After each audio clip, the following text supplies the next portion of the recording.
Chapter 52.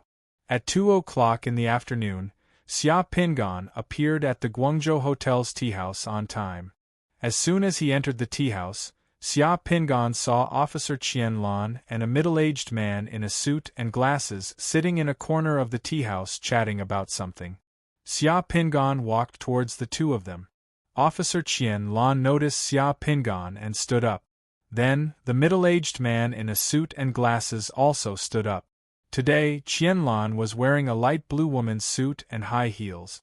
Her long hair was draped over her shoulders like a beautiful white-collar beauty. "Hello, Mr. Xia." Officer Qian Lan smiled and shook hands with Xia Pingan. Then, she introduced the middle-aged man in glasses to Xia Pingan. "This is Lawyer Mu Yuan. Lawyer Mu, this is Mr. Xia Pingan." "Hello, Mr. Xia, hello." The lawyer seemed very enthusiastic, and quickly shook hands with Xia Pingan. "The two of you can chat. I'm here today to introduce you. If you have any questions, you can call me again." Seeing that Xia Pingan had arrived, Officer Qian Lan carried her blue bag and left with a smile. After Qian Lan left, only Xia Pingan and Lawyer Mu were left in the teahouse. Lawyer Mu stood up and politely poured a cup of tea for Xia Pingan.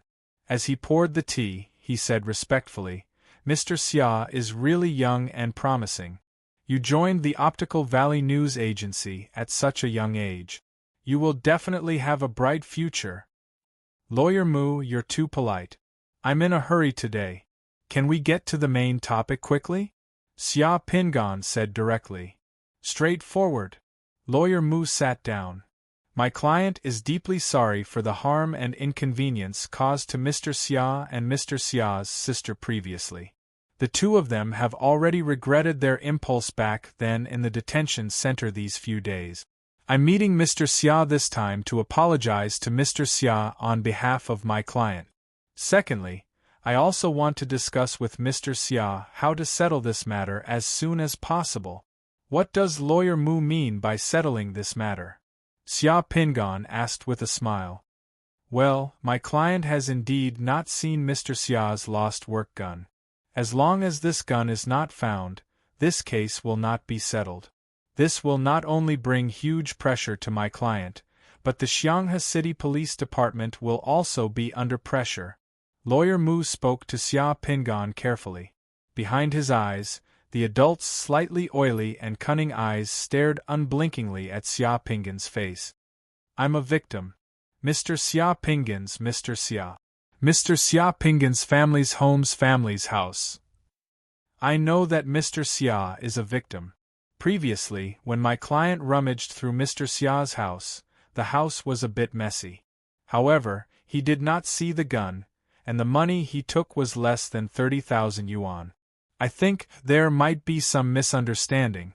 Maybe the gun is still in the house, and the other money that Mr. Xia lost may also be somewhere else in the house. Mr. Xia, why don't you take some time to go back and look for it again? Maybe you can find it." As Lawyer Mu spoke, he took out a bank card from his body and pushed it from the table to Xia Pingan. "Lawyer Mu, what do you mean by this? There's 500,000 yuan in this card. It's an anonymous bank card. The password is the first 6 digits of the card number. This is my client's family's financial compensation and apology to Mr. Xia. Our client knows that Mr. Xia can't go back home these days. It's expensive to stay in a hotel outside, and it's inconvenient. That day in Mr. Xia's house, my client also broke some things in the house. This is a little compensation. I hope Mr. Xia can accept it." Xia Pingan smiled, glanced at Lawyer Mu, and took the bank card without hesitation. "Okay, I accept this apology. I'll find time to move out of the house in a few days. When I move, I'll look again to see if the gun and money that I reported missing are anywhere in the house." "Thank you so much," Lawyer Mu said happily. In his heart, he sighed. It was easy to communicate with smart people. He could earn his lawyer's fee steadily. As for his client, for Lawyer Mu who understood the case, to be honest, he deserved it. It was common sense in the law to not break the lease. Taking advantage of the fact that he was the new landlord, he broke the door lock and entered the tenant's house to take things. This was already considered theft, and he even made a scene. This time, he kicked an iron plate and provoked someone he couldn't afford to provoke. He had no one to blame but himself. Then again, if it weren't for these idiots, he wouldn't be able to earn money from his job. Lawyer Mu, you're a law student. Let me ask you, if my gun and the missing money are found, what will the court decide in the end? Mr. Mu adjusted his glasses and said, well, my two clients trespassed on private property, took away Mr. Xia's belongings, and threatened Mr. Xia's personal safety. From a legal point of view, this is considered burglary and provocation. If they can get Mr. Xia's forgiveness and find the lost firearms and other savings in time, the court may consider it as a case of burglary and provocation. Considering their repentance and compensation to Mr. Xia, the court will deal with it as a case of burglary and provocation. The sentencing standard should be about 2 years. Okay, I have no more questions. Xia Pingan stood up and was ready to leave. I'll find time to go home and look for it in the next few days. If I find the things that I lost, I'll call Officer Qian Lan directly. This is my business card. Mr. Xia, if you encounter any legal problems in the future, you can come to me. Lawyer Mu bowed slightly and handed over a business card with both hands. Xia Pingan took it and looked at it, put it away, and then shook hands with Lawyer Mu to say goodbye. 500,000 yuan in hand. When he walked out of the hotel, Xia Pingan secretly sighed in his heart. The saying that there were no poor summoners was true. When he encountered such a situation where they would rather hit their heads and bleed to put money in his pocket, he would feel sorry for the couple if he didn't accept it. After being beaten up by society, the couple should learn to be more honest. After walking out of the hotel, Xia Pingan took out his phone and sent a message to Xia Ning. Go home on Friday and make a pot of soup. A few seconds later, Xia Ning replied, yeah. Smiley face. Xia Pingan walked to a nearby bus stop, waited for a bus, and finally took the bus away. On the street outside the hotel, under a big tree, Officer Qian Lan was sitting in a black SUV. The driver was Officer Lu Rui, the deputy captain of the criminal investigation team of the Xianghe City Police Station. Seeing Xia Pingan walk to the bus stop and take a bus away, Lu Rui looked at Qian Lan. This great reporter Xia is too thrifty. He actually took a bus here? He just took 500,000 yuan. Does the Light Valley News Agency have such a poor resident reporter? Maybe the great reporter Xia just likes it? Officer Qian Lan also looked at the leaving bus with interest. Without needing her to say anything, Officer Lu Rui had already driven and quietly followed Xia Pingan's bus. 40 minutes later, Xia Pingan changed buses twice. Finally, he got off at the parking lot outside the Xianghe City National Committee of Order and walked towards the entrance of the Xianghe City National Committee of Order. Qian Lan and Lu Rui, who were sitting in the car parked far away by the side of the road and followed Xia Pingan here with a camera, looked at each other and sucked in a breath of cold air. Xia Pingan walked to the entrance of the National Committee of Order, and the door opened automatically. Before entering, Xia Pingan turned around and waved at Qian Lan and Lu Rui, who were sitting in the car a few hundred meters away. He found us. Lu Rui's expression changed slightly. Delete all the photos you took today. Qian Lan looked at the camera in his hand. Her beautiful eyebrows furrowed slightly as she smiled bitterly. The higher-ups definitely don't want to cause any inexplicable trouble. If we bring the photos back, it'll be our own trouble. As Lu Rui spoke, he took out the memory card in the camera, broke it, and threw it out of the car window onto the road outside. He couldn't help but curse in a low voice. Those two idiots still don't know who they've provoked. They think they're the landlord and dare to mess around. They've already shown mercy and taught them a lesson. Otherwise, they would have died for nothing if they were killed on the spot. When Xia Pingan returned to the headquarters, He realized that the night duty schedule of the Special Operations Division had already been arranged. Next Monday, it would be Xia Pinggan's turn to light up for the first time, but the good news was that he and Enching were in the same group. Going to light up with a beauty like Enching and spending a long night with her shouldn't be too uncomfortable. Chapter 53. Phew, I'm finally home. At 5 o'clock on Friday evening, Xia Pinggan and Xia Ning, the two siblings, each carried 2 suitcases. They walked up from downstairs and stood at the door of the rented house again. The two just went to the supermarket together and bought 4 sturdy and durable suitcases. Then, they took 2 separate cars back to the community. One car couldn't fit 4 suitcases. The suitcases weren't heavy, but they were too big to carry. Because they were preparing to move, there weren't enough suitcases at home, so Xia Pinggan and Xia Ning went to buy a few this afternoon. Xia Pinggan took 2 of the biggest ones, and Xia Ning took 2 smaller ones. The 2 siblings each took 2 suitcases from the community entrance and climbed to the roof. Xia Pinggan was fine, but Xia Ning was already shaking her sore arms. Her eyebrows were knitted together. "Brother, it's so heavy. If we want to move, we really need to buy a car. Why don't we get some money from your housing fund first? Like just now, it's not easy to take a taxi with these suitcases. We have to move until we're half dead. It's expensive to hire someone to help us move. It's not worth it, and let's go look for a car this weekend," Xia Pinggan said as he took out the key and opened the door. "Really?" Xia Ning's eyes widened. She seemed very excited. "And really?" Xia Pinggan nodded. They needed a car to move, and they also needed a car to go to the headquarters. More importantly, in the face of a larger space invasion, they didn't know when it would come. If there were some extreme situations, it would be more convenient to have a car to take Xia Ning and run away. When he got the 500,000 yuan yesterday, Xia Pinggan was already thinking about buying a car. The 2 siblings entered the house. The house was a bit messy. Many things were turned over in a mess. It was even messier than the last time the 2 siblings came back. But fortunately, although things were a bit messy, there was no damage. They just needed to tidy it up. "You tidy up. I'll go to the kitchen to cook dinner first." Xia Pinggan put down the suitcase and said to Xia Ning. "Okay." Xia Ning agreed. The 2 siblings got busy. Although the things in the house were a bit messy, Xia Ning's gluttony was aroused when she thought about eating Xia Pinggan's fragrant pot soup tomorrow. She began to tidy up the things in the house. As for Xia Pinggan, he started to get busy in the kitchen.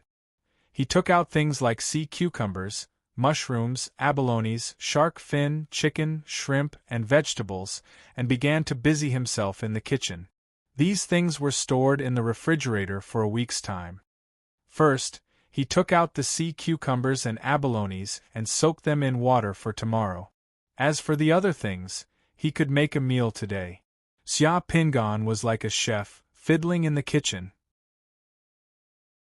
In less than an hour, a pot of fragrant rice, a plate of tomato shrimp, a plate of braised chicken, a plate of sautéed cucumber, and a bowl of cabbage and tofu soup were ready.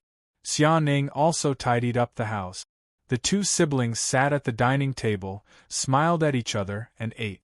After dinner, Xia Ning pressed Xia Pinggan onto the sofa, made a cup of tea for Xia Pinggan, and turned on the TV. "Brother, thank you for the delicious dinner.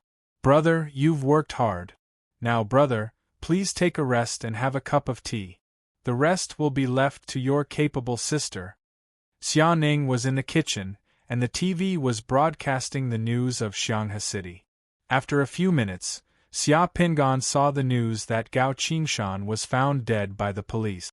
The place where Gao Qingshan was killed was the factory full of waste that night. After the Committee of Order dealt with that place, it was handed over to the police. The terrifying devil's eye had been cleaned up and did not appear on the TV screen.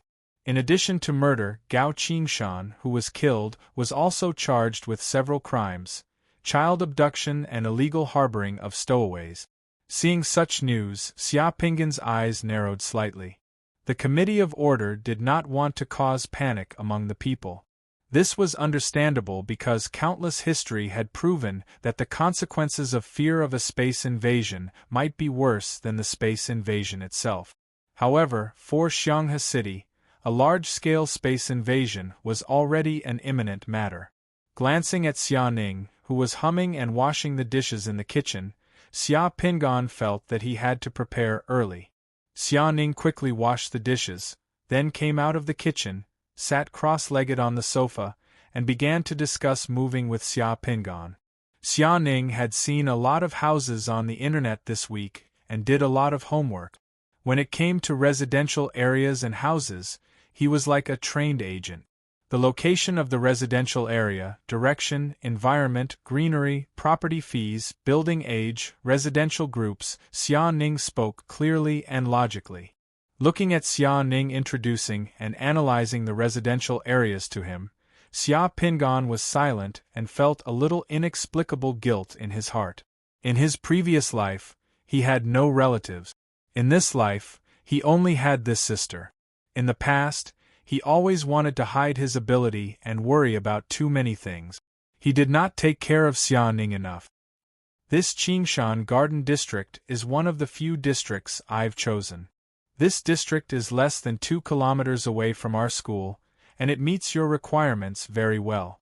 There's a commercial center within 500 meters of the district, and the reputation of the properties in the district is good. The district was built less than 7 years ago, and the houses are still relatively new. There are also many young people living here, but the price is slightly more expensive than the one we're living in now.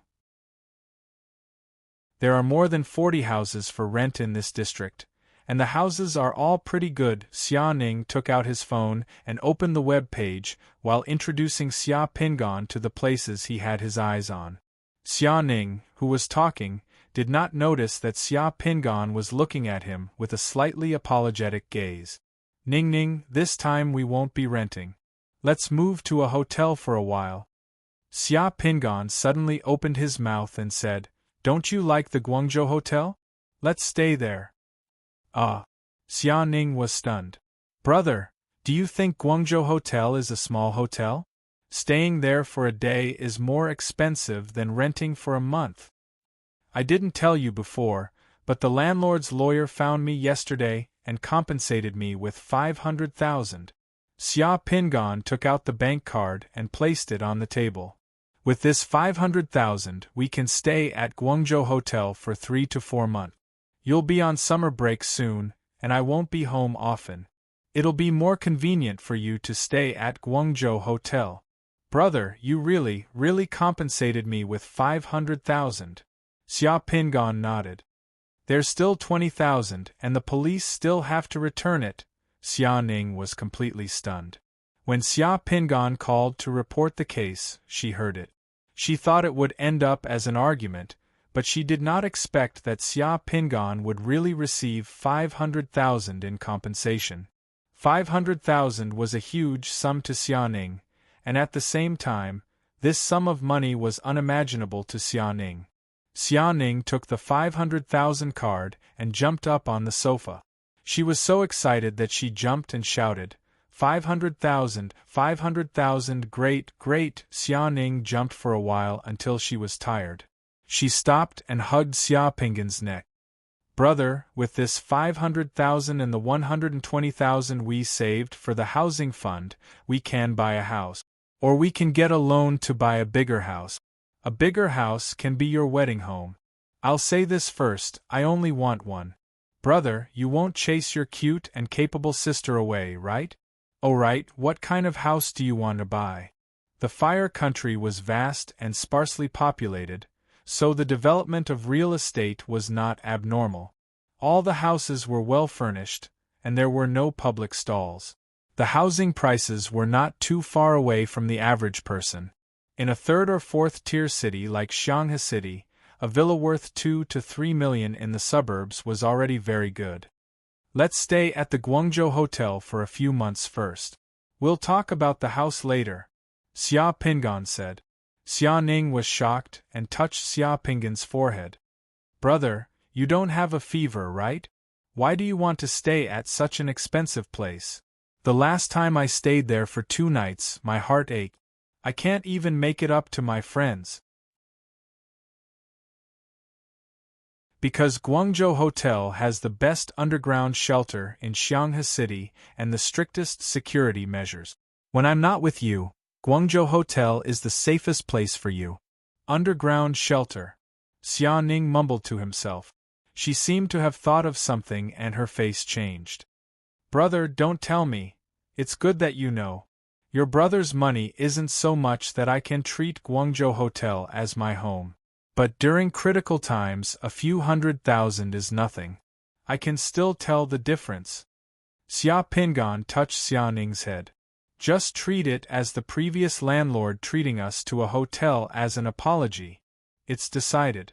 We'll go buy a car tomorrow, and then move to the hotel on Sunday night. Okay, go to your room and pack your things. Xia Pinggan took out the authority of an older brother and directly made the decision. Xia Ning nodded and didn't argue. He returned to his room and began to pack his things. Xia Pinggan smiled, took out his phone, and called Officer Qianlan. The phone rang twice before it was picked up. Hello, Mr. Xia. Officer Qian's voice on the phone became gentler and more polite. Officer Qian? Yes, I went back to the rental house to search again today. Previously, the house was too messy and I couldn't find some things. I searched carefully today and found that my lost gun and bullets are still there. They're not lost, they're still in the rental house. Most of the money has also been found. After checking, I only lost about 20,000 yuan and a few paintings. Yes, my principle as a person is to never falsely accuse a good person. We can't let people suffer unjust treatment for a little bit of money. We have to be realistic. Alright, that's it. Then I'll have to trouble you. After peeling off a layer of skin from that trash couple, this matter was more or less over. The night was silent. Early the next morning, after eating breakfast at home, Xia Pinggan brought Xia Ning to buy a car. The two of them went straight to Xianghe City's largest second-hand car market. For an old driver and mechanic like Xia Pinggan, the condition of some fine second-hand cars was definitely more reliable than a new car. The key was that the price of a second-hand car was much cheaper than a new car, so he planned to buy a second-hand pickup truck in a better condition.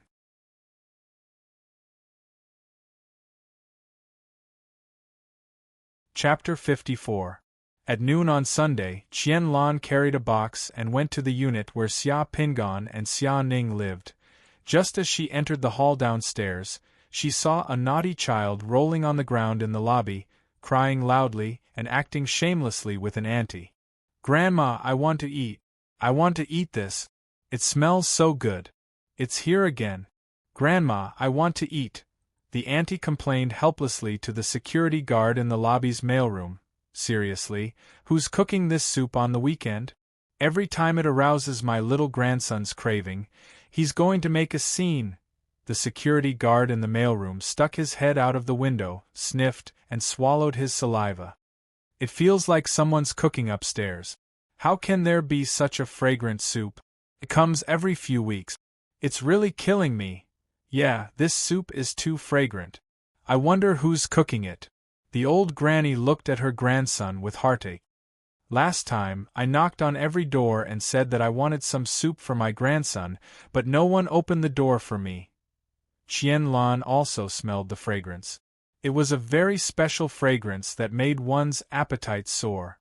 The fragrance floated in the building. It seemed to have floated down the stairs, but it also seemed to have floated in from the outside. "Miss, who are you looking for?" The security guard in the mailroom looked up and saw a beautiful girl in a long dress walking into the lobby with a box.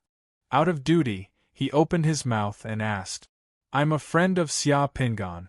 I'm here to look for him." Qianlan replied, "Oh, Xia Pinggan. He lives on the top floor. Just follow the stairs."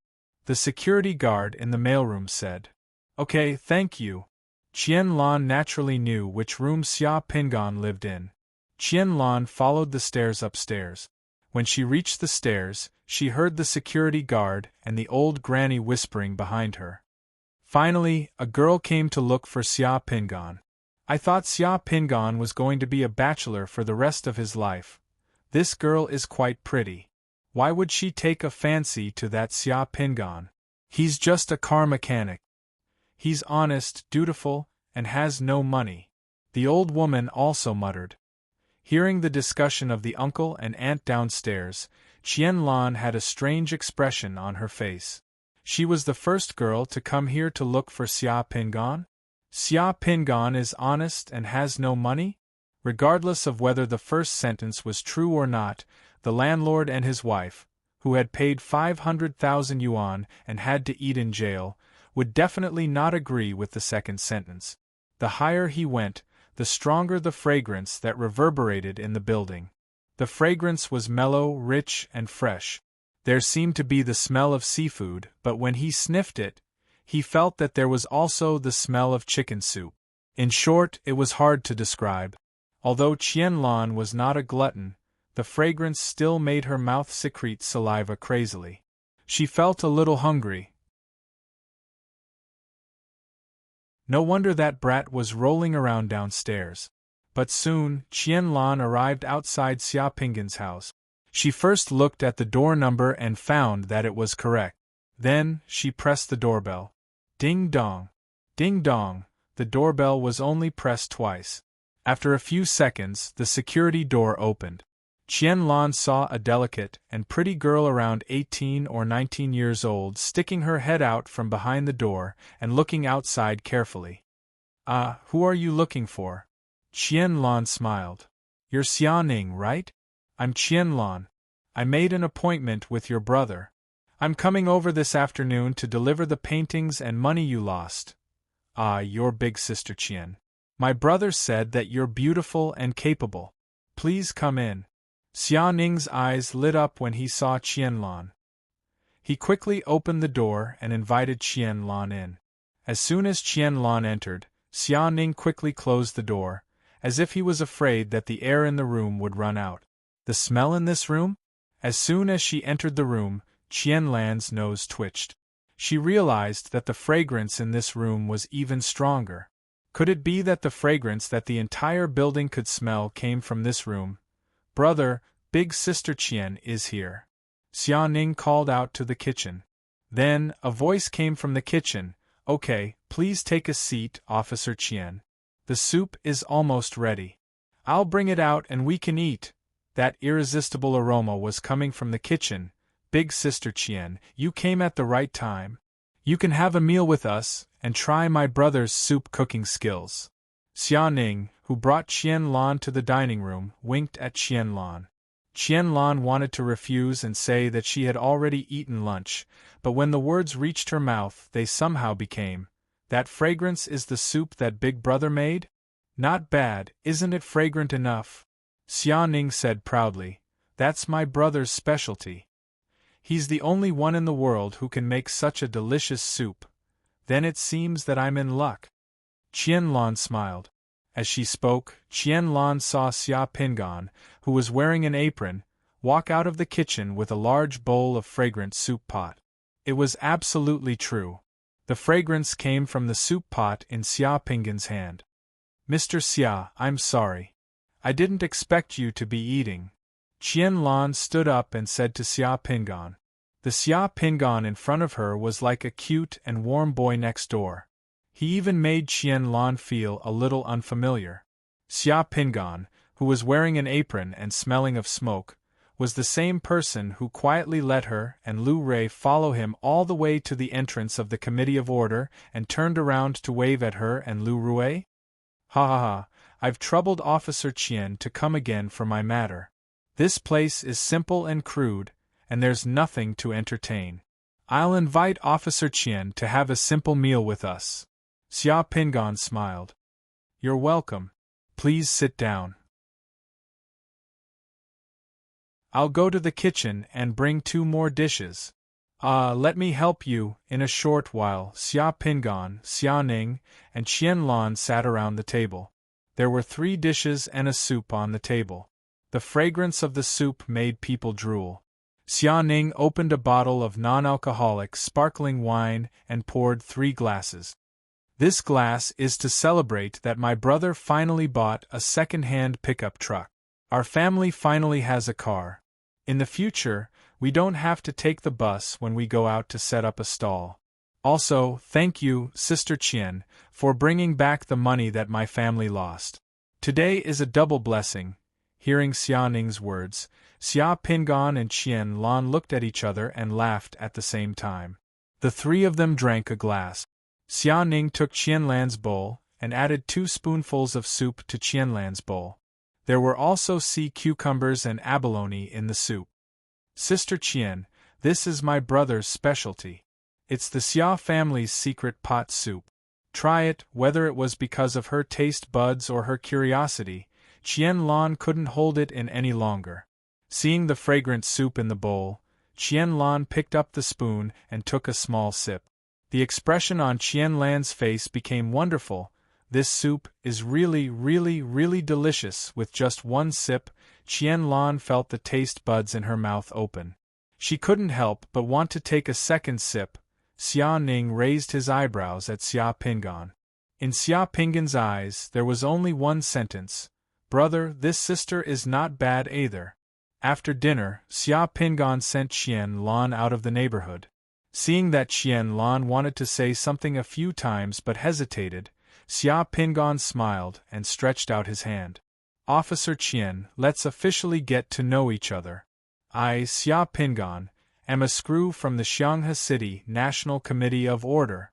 Qian Lan was slightly stunned. Then, she seemed to heave a big sigh of relief. She smiled and shook hands with Xia Pingan. Qian Lan, Xianghe City Police Superintendent. By the way, can I ask you a personal question? What question? You're a summoner? If I tell you, I'll have to silence you. Qian Lan's heart tightened. When she saw the smile on Xia Pingan's face, she realized that Xia Pingan was joking with her. In the evening, after finishing the last pot of soup at home, Xia Pingan officially started moving with Xia Ning. Although it was said to be moving, it was actually very simple. The 2 of them moved the things in the 6 suitcases to Xia Pingan's new second-hand pickup truck. Then, Xia Pingan drove his new second-hand pickup truck and pulled the luggage and Xia Ning to Guangzhou Hotel. They booked a suite and temporarily settled down.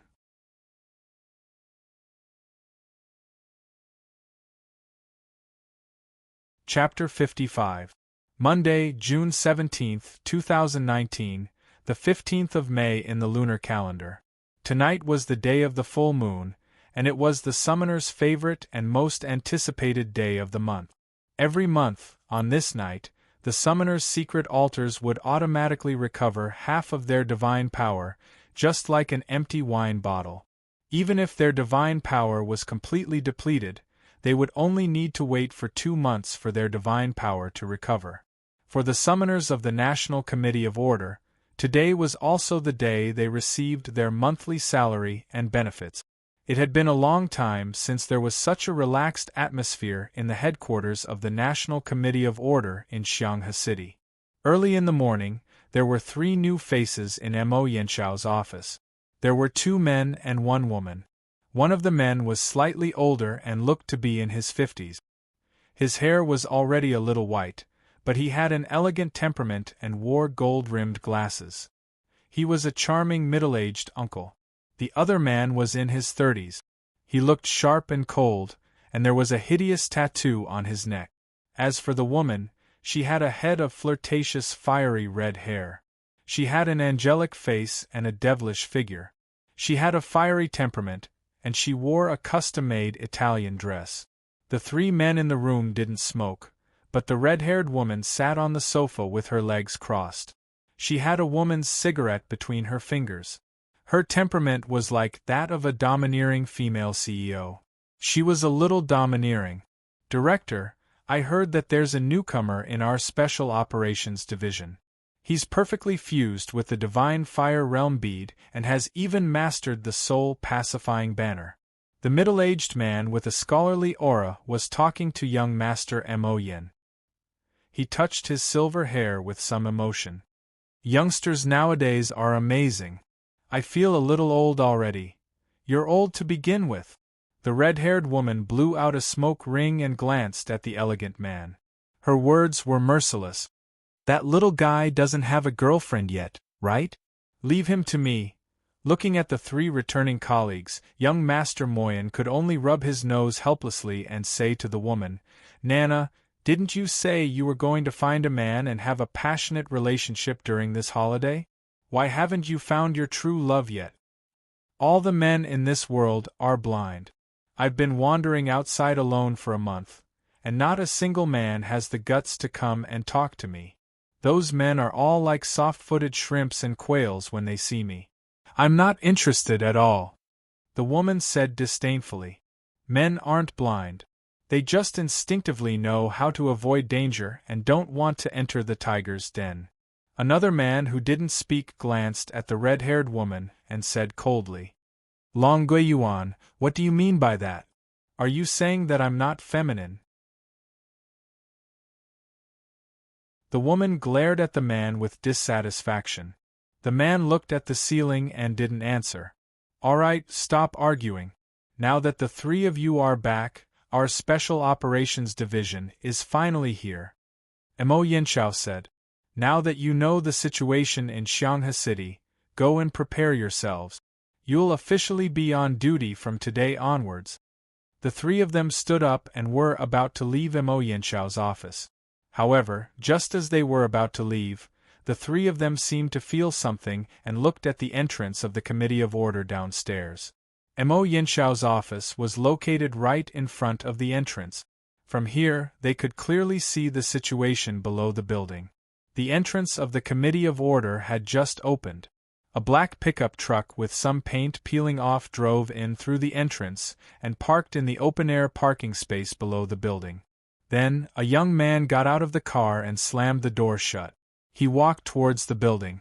The young man who got out of the car seemed to feel the gaze from the office. He raised his head and glanced over. This is our new colleague. He has quite the character.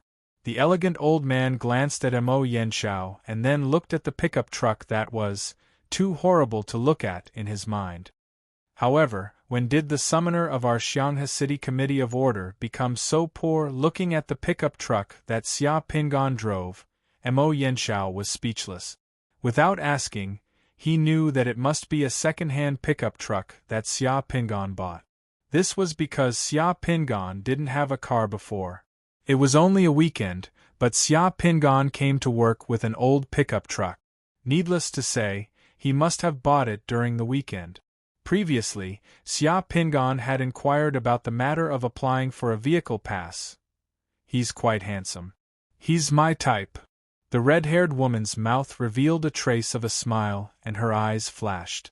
Does his family run a farm? Long Guiyuan also asked Mo Yinshaw. Cough cough cough, his family doesn't run a farm. He's a car mechanic who awakened the ability to see things from afar. You can get to know him during lunch. Mo Yinshaw could only answer this way. The three nodded and left Mo Yinshaw's office. Downstairs, Xia Pingan was walking quickly into the building. Previously, Mo Yinshaw had contacted him and asked him to go to Mo Yinshaw's office when he arrived at the headquarters. Xia Pingan was a little excited because today was the day he received his salary. It was time to witness the benefits of the Committee of Order. The two elevators passed by each other on the 9th floor. Xia Pingan did not see the three people who were still in Mo Yinshaw's office. When he arrived at the door of Mo Yinshaw's office, he knocked on the door. Mo Yinshaw's voice came from inside. Come in. Xia Pingan walked in. Director, you were looking for me? Have a seat. Xia Pingan sat in the chair opposite Mo Yinshaw. Did you buy a new car over the weekend? Mo Yinshaw asked. Yes. Xia Pingan nodded. Today is the day you receive your salary. Later, you can go to the finance office to get your bank card. Actually, you can buy a better car. The summoners in the Committee of Order are treated well. There's no need to save on these small expenses. Mo Yanxiao wanted to say that the car was a small matter and was not worth much money. However, if Xia Pingan drove that pickup truck out and was seen by the provincial department or other summoners, they would definitely think that Mo Yanxiao was mistreating his team members. Damn it, even with a summoner from the Requiem banner following Mo Yanxiao, he was still doing so badly? If this rumor were to spread, it would not be a good thing for Mo Yanxiao. He would be the scapegoat for no reason, so he had to remind him. Xia Pingan did not seem to understand at once. Although that Iron Bull pickup truck is second-hand, it's actually quite good. It's reliable and durable. The previous owner bought it for less than half a year and drove it for less than 5,000 kilometers. Because it was too long, he scratched it a few times. Once when he was parking, he took up the parking space next to him. Someone even splashed sulfuric acid on the car, causing a lot of paint to fall off. Mo Yanxiao was speechless. He realized that Xia Pingan did not understand, so he could only say, "Lao Zhou likes to tinker with these things. I'll get Lao Zhou to help you deal with it." A lot of paint fell off the car, so it does look a little miserable. If you drive that car out, people will think that I'm mistreating you. Xia Pingan smiled and understood. "Okay, thank you, Director. I called you here today to give you this." Mo Yanxiao took out a palm-sized metal box from the drawer of his desk and handed it over. The box was a metal box made by the Committee of Order. When Xia Pingan saw the words on the box, he was a little surprised. He looked up at Mo Yanxiao and asked, "Slave Soldier Realm Bead?" "Yes, this is the Slave Soldier Realm Bead. You performed well in the last operation to kill the members of the Demon Eyes.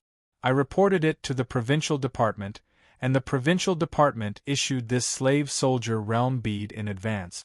As long as you fuse with this Slave Soldier Realm Bead, you will have a second attack method other than Fireball, and you can deal with more situations." In addition to his good performance in the last operation, Xia Pingan estimated that the biggest reason was related to the upcoming space invasion. The Slave Soldier Realm Bead was issued in advance, and when the space invasion broke out, he would have stronger power. He did not expect that the space invasion would give him the opportunity to fuse with this Slave Soldier Realm Bead in advance.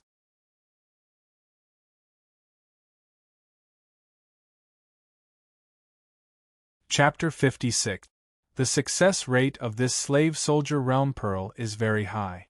Most summoners can successfully fuse with this Realm Pearl, and it doesn't take long.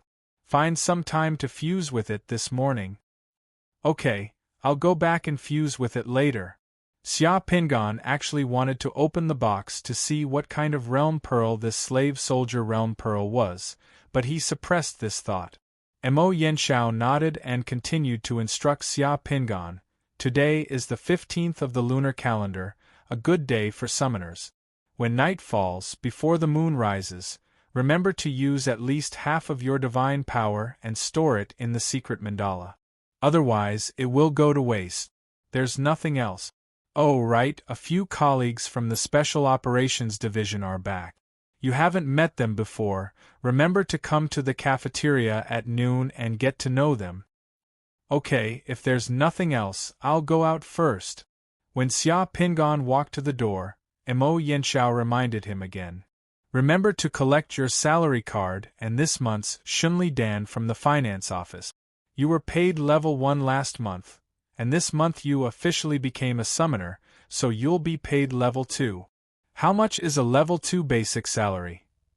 99,000 yuan per month. If it was 99,000 yuan per month, that would be more than 1,000,000 yuan a year. He didn't expect it to be so easy to earn 1,000,000 yuan after becoming a summoner. Hearing about a salary increase always made people happy. Xia Pingan took the box with the Slave Soldier Realm Pearl in his hand and left Mo Yanxiao's office. He went straight to the finance office. It was rare that Sister Lu in the finance office wasn't taking care of her bonsai today. Instead, she was sitting behind a desk. "Hello, Sister Lu. Ping En, long time no see. Seeing Xia Pingan enter, Sister Lu directly handed Xia Pingan an envelope and a wooden box the size of a fist. Your salary card and payslip are in the envelope. This medicine box contains the level 1 Shunli Dan you received this month.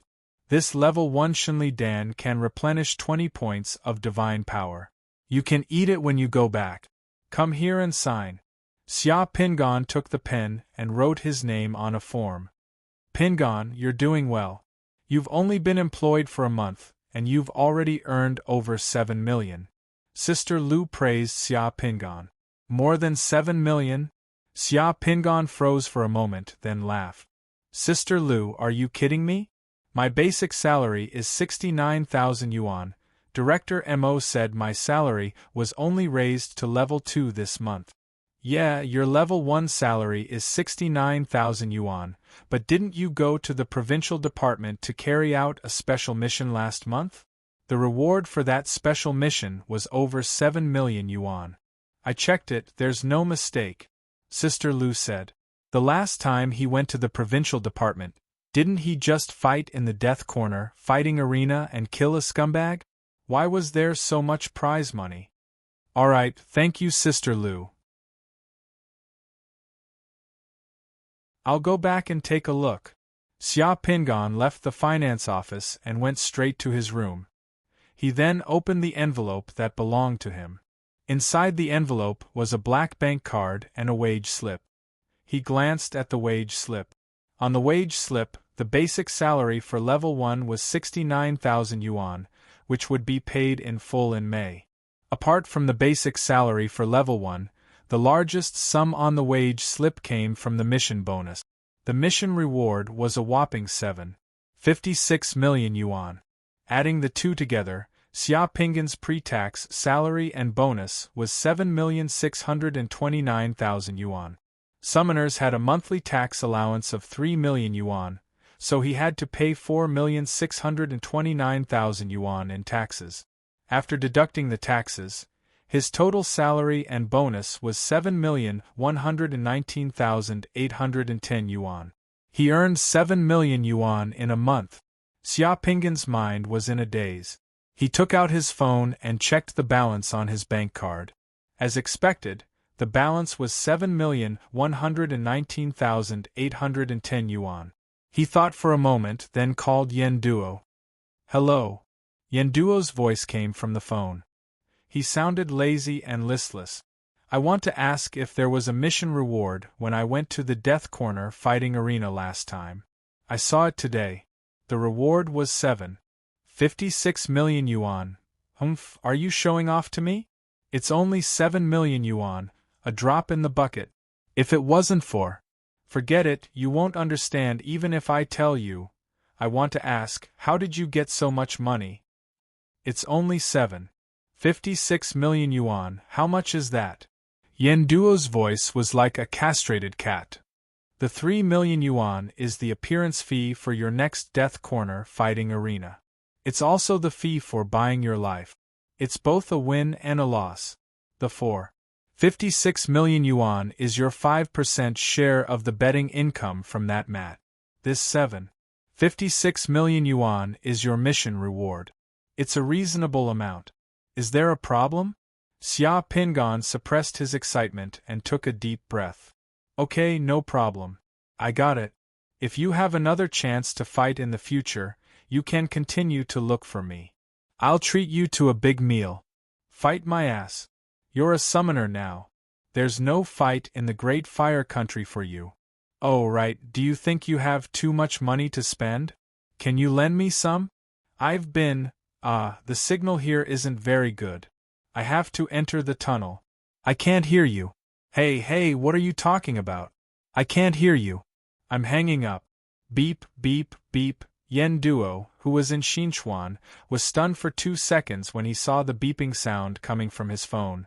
The corners of his eyes twitched as he cursed, Xia Pingan, you bastard. Don't let me see you again. After cursing, Yen Duo looked at the income of more than 1 million yuan on his salary slip and couldn't help but frown. Alas, I'm too poor. I've earned more than 1 million yuan last month with a basic level 6 salary and a little mission reward. It's not even enough to cover the basic tax exemption. This amount of money is not enough to spend at all. It's not even enough to fill the gaps between my teeth. I have to find a way to earn some money. Otherwise, how can I buy the realm pearl? After hanging up Yen Duo's call, Xia Pingan excitedly walked around his office a few times. Yesterday, he still felt that he was a standard poor person. He didn't expect to make a huge profit today. The saying that there were no poor summoners was right. Just then, the phone rang again. It was Uncle Zhou. Xia Pingan picked up the phone. "Hello, Uncle Zhou. Director Mo said you drove a second-hand pickup truck to work today. It's a little shabby, so he asked me to clean it up for you. You're too stingy. If you take that second-hand pickup truck out for a spin and people find out, no summoner will be willing to join the Xianghe Committee of Order in the future. Ask the robot to send down the car keys. How do you want me to clean it up for you?" Xia Pingan was a little embarrassed. "Uncle Zhou, I didn't think so much when I bought it. I just felt that the car was okay, so I bought it. Wait a moment, I'll ask the robot to send you the keys. You can do whatever you want. That's more like it. Alright, don't worry. I'll fix it up for you." Xia Pingan didn't leave the office. He directly called a robot in and threw his car keys to the robot to send it down. After a while, Xia Pingan's mood had completely calmed down. Only then did he take the metal box containing the slave soldier realm pearl and enter the cultivation room. In the cultivation room, Xia Pingan opened the metal box and saw a realm pearl shining with a gray luster. The realm pearl was shrouded in gray fog, and 4 connected Xiaozhuan holy texts were faintly discernible. "Betrayal." These were the words that Xia Pingan saw on the holy text. With one look, Xia Pingan understood why the realm pearl could summon slave soldiers. Mo Yanshao also said that the success rate of merging with the realm pearl was high. The betrayal happened during the Battle of Mai. This battle took place at the end of the Shang dynasty, which was the 11th century BC. It was the final battle of King Wu of Zhou against King Zhou of Shang. The exact date of the Battle of Mai was still debated by historians. However, it didn't affect the existence and historical significance of this battle. King Zhou of Shang was muddle-headed and tyrannical. During the battle, the slave soldiers who were the vanguard of the Shang dynasty betrayed the Shang dynasty. This led to the collapse of the Shang dynasty's army. If he wanted to merge with the Realm Pearl, his role in the Realm Pearl was very likely to be the slave soldier who betrayed the Shang dynasty. He should be able to complete the merging after a single battle. Thinking of this, Xia Pingan turned the ring on his finger to reveal a silver needle. He pricked his finger with the needle and dripped 2 drops of blood onto the Realm Pearl.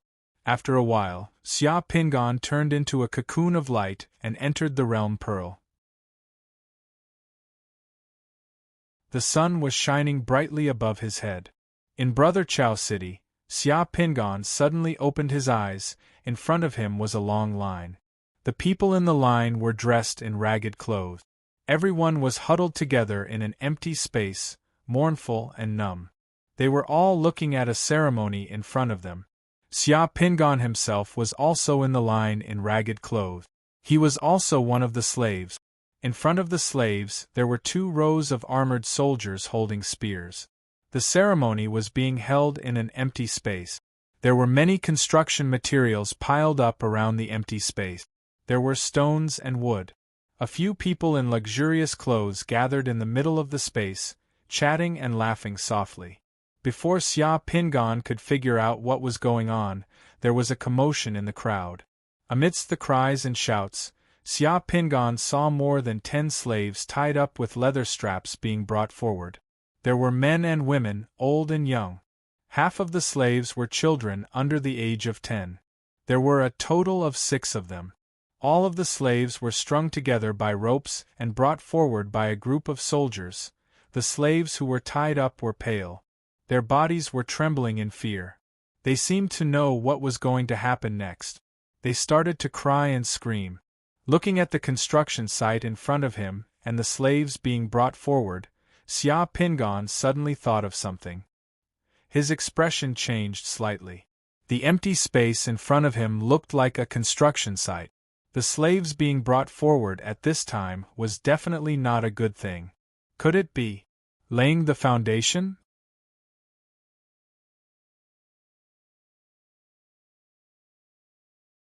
Chapter 57. Seeing those slaves being brought up, those luxuriously dressed nobles in the middle of the field stopped talking. They all looked at those slaves being brought up and started to comment on them. A middle-aged nobleman raised his head and looked at the sun in the sky.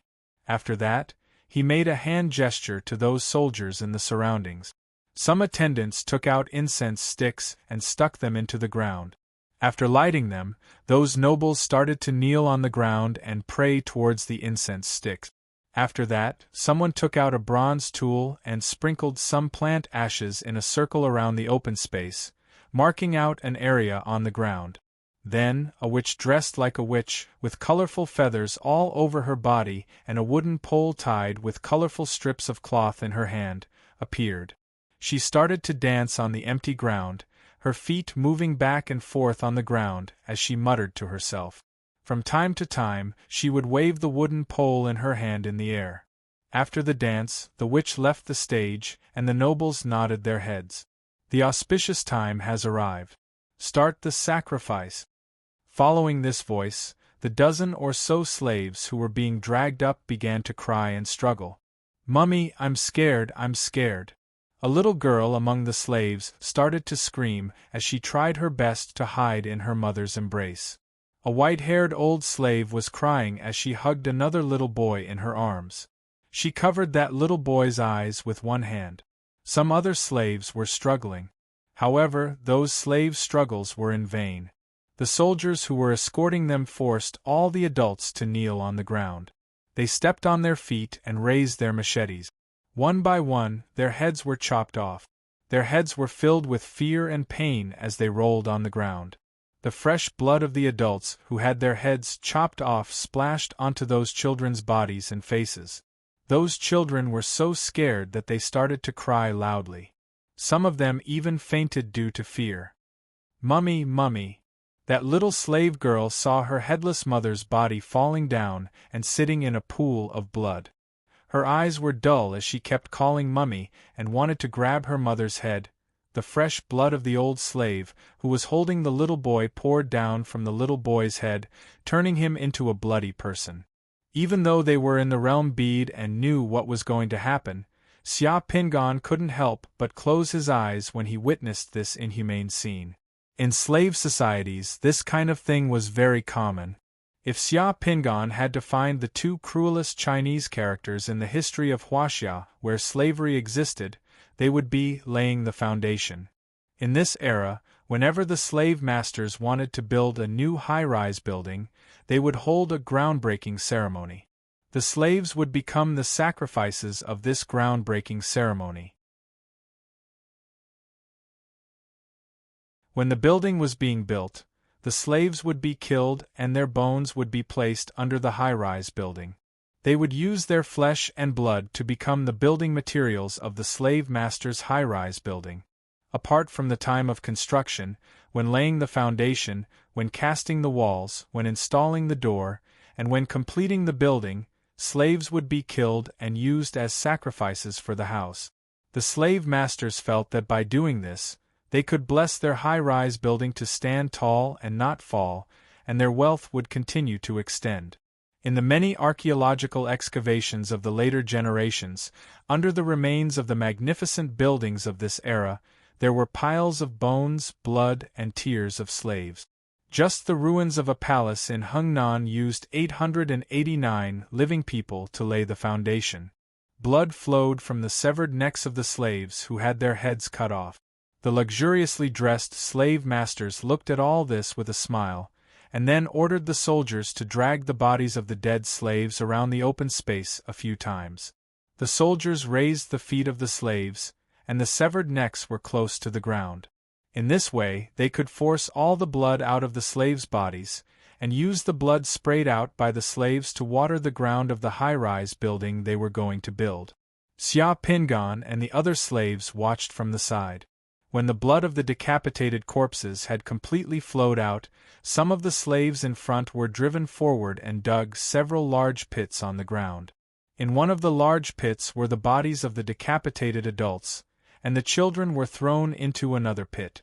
They didn't need to be decapitated, and were directly buried alive.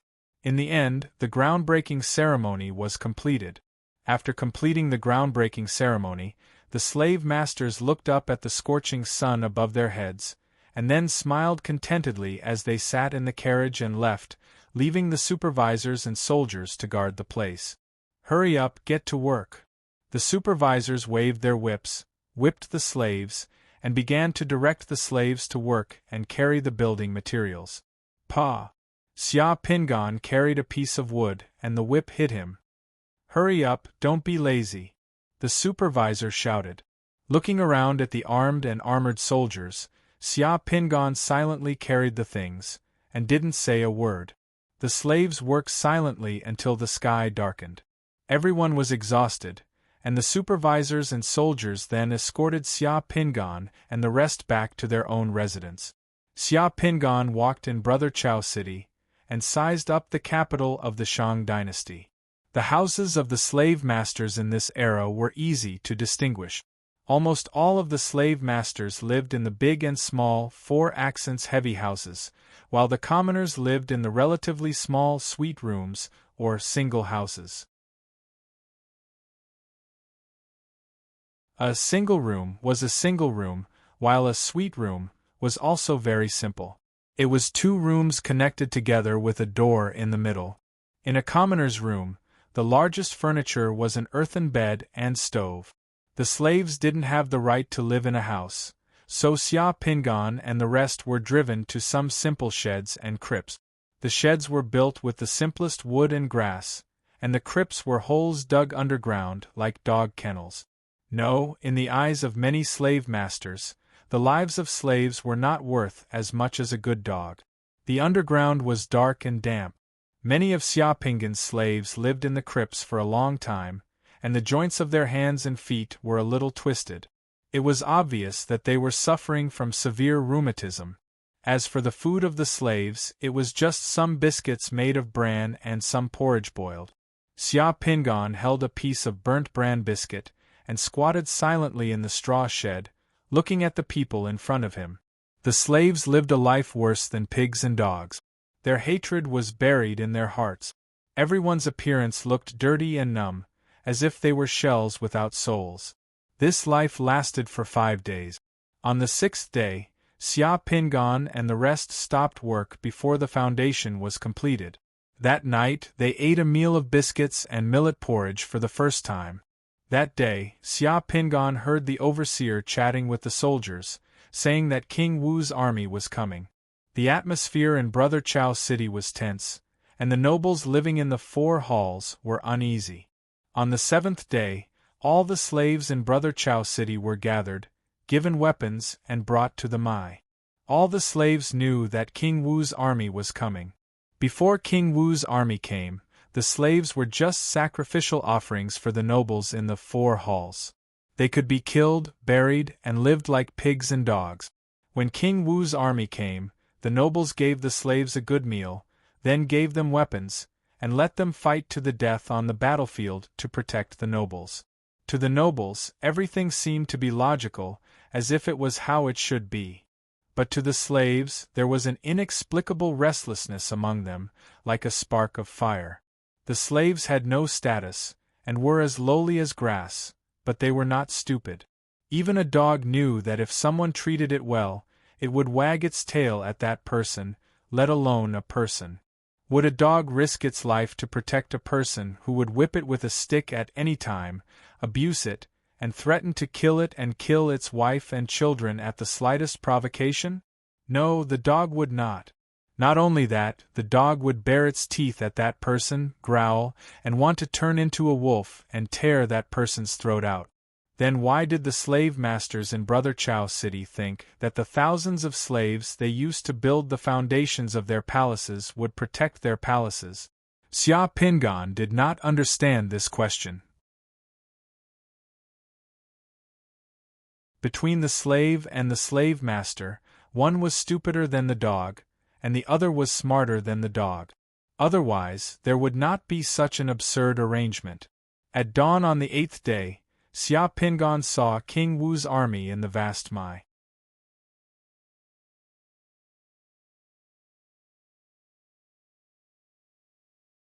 Chapter 58. The first rays of the morning sun shone on the Mai. A gentle breeze blew across the vast grassland, causing it to ripple like a blue wave. Today was a good day, but a war that was destined to go down in history was about to begin here. The Mai was the wilderness for grazing animals. This was the largest pasture outside of Zhaoga City. Normally, there were herds of cows and sheep, and wild cows, antelopes, and elk could be seen everywhere. However, with the arrival of the war, the solemn atmosphere caused the wild animals in the Mai to avoid the battlefield. The low sound of war drums reverberated through the Mai, causing the atmosphere to become even more tense. Dong dong dong dong. Amidst the war drums, the supervising officers of King Zhou's slave army waved their flags and shouted out orders. Advance. The supervising officers rode on their horses, with a few soldiers beside them. They urged the slave army to advance. The soldiers waved their whips, causing the whips to crack in the air, urging the slave army to advance. In front of the supervising officers was an army of more than 200,000 slaves, who had been urgently gathered from outside Zhaoga City. Xia Pingan was in the middle of the slave army. At this moment, Xia Pingan's heart was not filled with fear, but with excitement. This was because he had finally proven one thing. In ancient Huaxia, the giant race did exist, and they coexisted with the human race. In ancient Huaxia, the giants were not called giants but Changren. There were many records about the giants in ancient Huaxia history books. According to legend, when Yu the Great was controlling the flood, he subdued the giant race and had them help him control the flood. Qin Shi Huang also had a giant general under his command, Wang Zhong. Wang Mang had also subdued a giant general when he usurped the Han dynasty. That giant general was called a giant, and he was Wang Mang's #1 general. The new Book of Tang was the official history book, and there were records about the giant. It said, "The people of Changren are 30 feet long, with sawtooth and full claws. They are covered in black fur and do not eat fire." The giants did not know how to make fire, and they would eat people. They kidnapped women and threatened the borders of the country. In the secret history, during the Sui and Tang dynasties, the Han dynasty had sent troops to the north several times because of the Changren tribe. The last time the giants appeared in Huaxia history was during the Ming dynasty. During the Ming dynasty's Chenghua period, the soldiers of the Jiangsu Navy met with danger at sea and landed on a small island on a boat. They saw giants on that island. The giants chased the soldiers, and the soldiers escaped on a boat. During the fight, a Ming soldier cut off a giant's finger. The finger, which was 1 foot and 4 inches long, and was kept in the Jiating treasury. As for the archaeology community, it was said that the remains of giants had been discovered all over the world. In his previous life, Xia Pingan had searched for traces of giants all over the world. By chance, he had seen a giant's leg bone. Xia Pingan saw the giant in the midst of King Zhou's army. There were 18 giants. The giants were 7 to 8 meters tall, and they were under the banner of King Zhou of Shang's army. In the distance, as long as one turned their head, they would be able to see the 18 giant. There was a burning bonfire in front of the 18 giants, and they were holding red-hot wooden stakes in their hands. They were letting out waves of roars, looking very majestic and frightening. In front of those giants there were several military formations. In those military formations, there were 24 strongmen who could lift boulders weighing more than 500 kilograms. Those 24 strongmen were also giants, but they weren't as tall as the ones who were holding bronze sticks. In front of them were huge boulders. In front of the 24 giants, there were 3,000 bare-armed warriors who could lift a whole bull. In front of the 3,000 giants, there were 5,000 soldiers who carried javelins on their back. They moved as if they were flying, and their javelins never missed. In front of the 5,000 giants, there were tens of thousands of soldiers under King Zhou of Shang. The tens of thousands of soldiers were divided into several large formations. In front of the tens of thousands of soldiers, there were Xia Pingan and the other slave soldiers. The number of slave soldiers was the largest, more than 200,000. The black mass of slave soldiers was like a tide. Under the urging of the military commanders, they slowly moved forward with their spears and halberds. Some of the slaves only held sharpened wooden sticks as spears. Xia Pingan's body was strong, so he was given a halberd. Xia Pingan held a halberd in his hand. The halberd had a 3-meter-long wooden shaft, and its copper head was very sharp. Restlessness, unease, and tension spread through the slave army. Not long after, the martial king's army also appeared in front of them. It was a black mass. In terms of numbers, King Wu's army did not have as many people as King Zhou of Shang. However, there were many vassal banners in King Wu's army. At a glance, there were hundreds of vassal banners of various colors.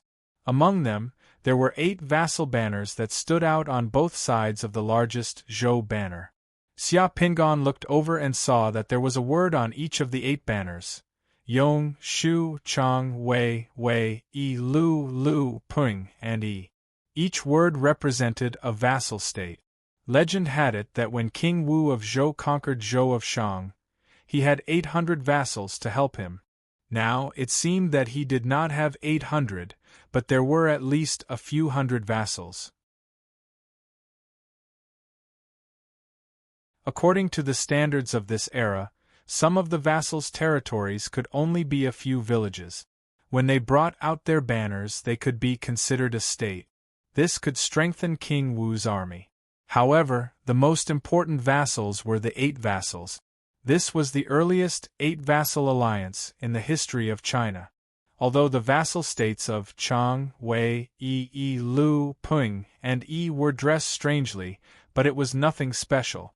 Xia Pingan's gaze landed on the Shu army under the Shu banner. From afar, he could see that the soldiers under the Shu banner all wore strange copper masks. The copper masks had protruding eyes, which looked exactly like the strange copper masks found at the 3 Stars Mound. Behind King Wu's army, there were also giants holding large wooden stakes. The 2 armies stopped about 1 li apart. The atmosphere in the entire Mai field was tense to the extreme at this moment. Facing King Wu's army, King Zhou of Shang's slave army was still restless. The supervisors rode on their horses and ran back and forth behind the slave army. Occasionally, they would wave the whips in their hands and roar loudly. "Steady! Steady! All slave soldiers, listen to my orders. When King Wu's army moves, all of you will rush forward." In those boring movies and TV series, when the generals of the 2 armies met on the battlefield, they would always exchange a few words. However, that was actually nonsense. In this kind of battlefield, no matter how hard you shouted, only the people around you could hear you.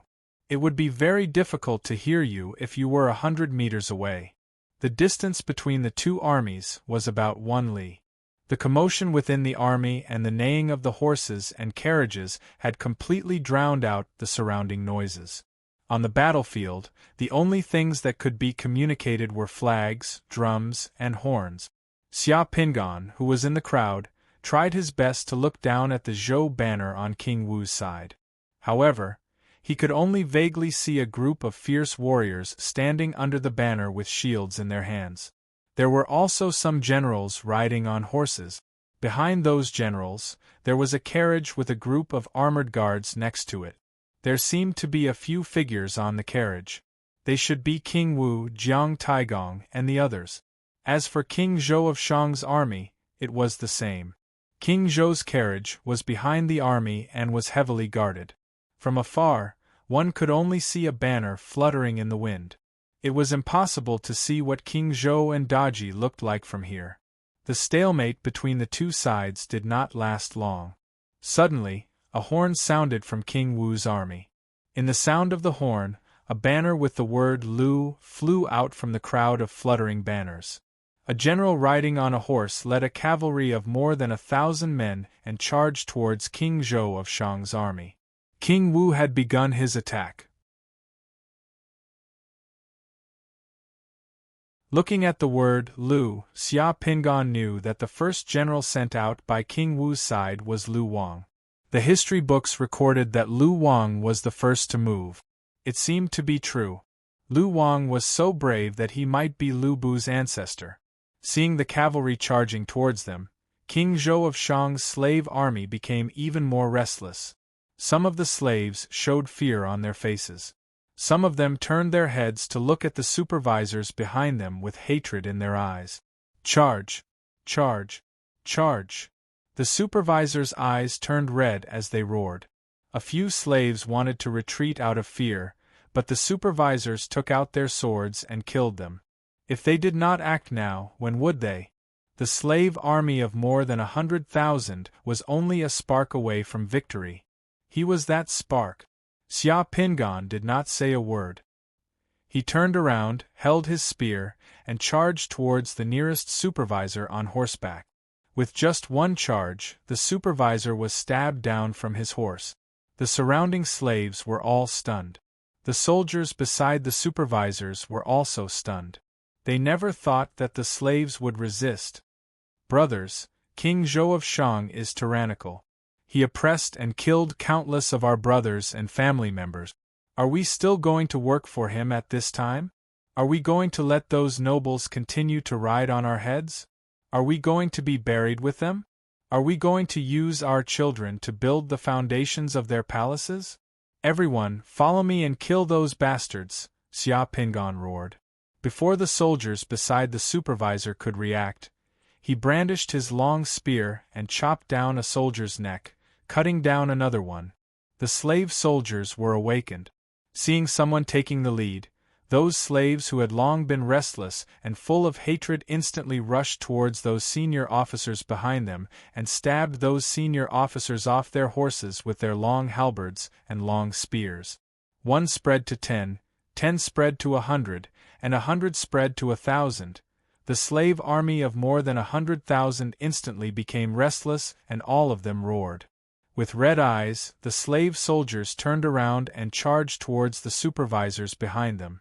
Thousands of spears and spears turned around and aimed at those people who usually rode roughshod over the slave soldiers and built the foundations of their palaces.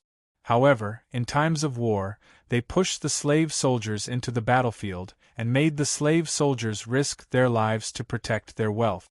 Did those people think that the slave soldiers were worse than dogs? Kill King Zhou. Kill those bastards who ride on our heads.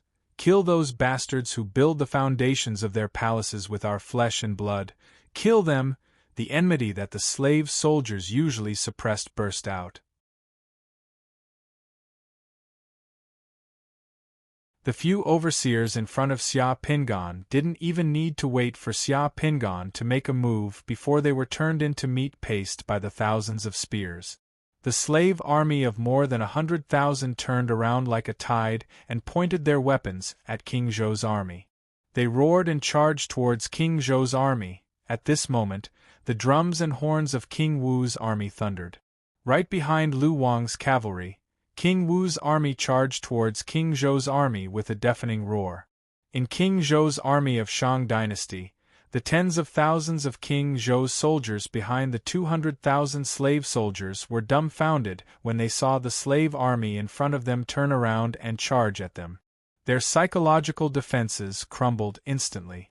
Some of the dukes on King Zhou's side were the first to turn around and run. When the dukes on King Zhou's side ran with their soldiers, the tens of thousands of soldiers' formation loosened. Their morale instantly collapsed like an avalanche.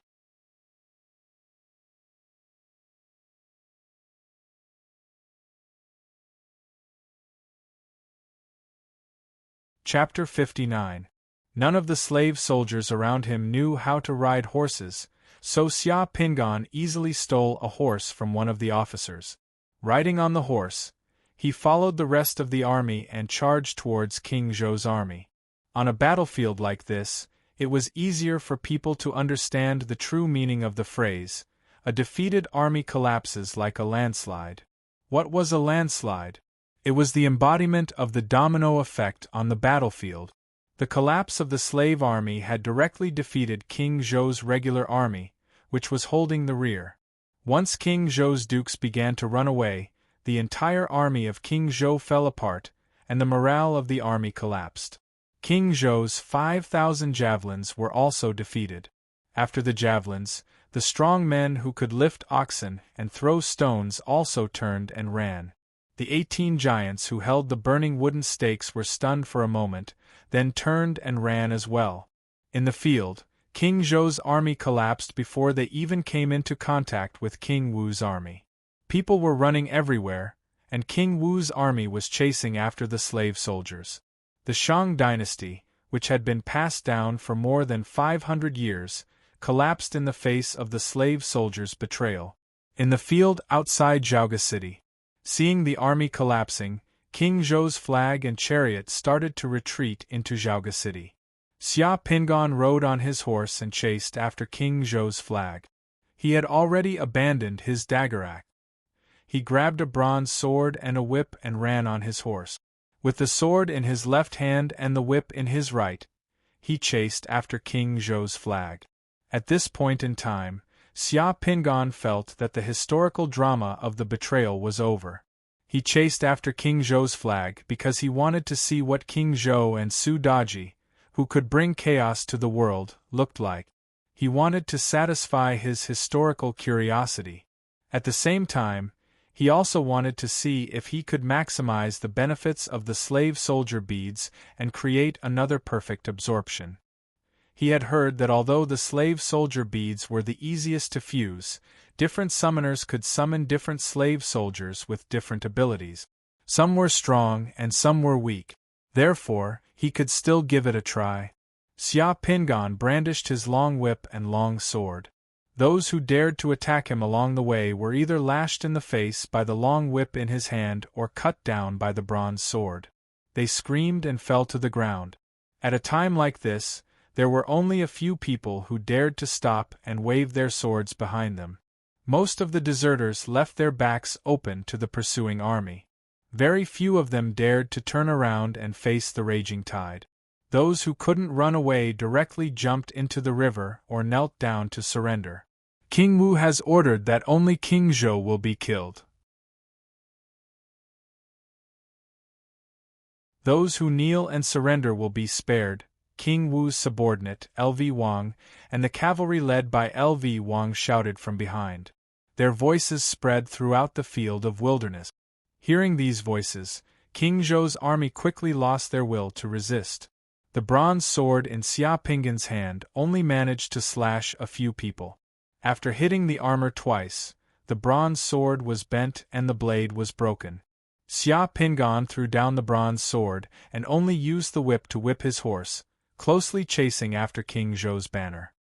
He saw a backpack left behind by the javelin throwers on the ground in front of him. There were several javelins in the backpack. When Xia Pingan galloped past, he pulled out his whip and wrapped it around the backpack. Then, the backpack rolled it up. There were a few javelins in the backpack. On the road ahead, a giant of King Zhou of Shang stayed behind. He waved a burning wooden stake in his hand and sniped at the pursuing soldiers behind him. The giant was too terrifying.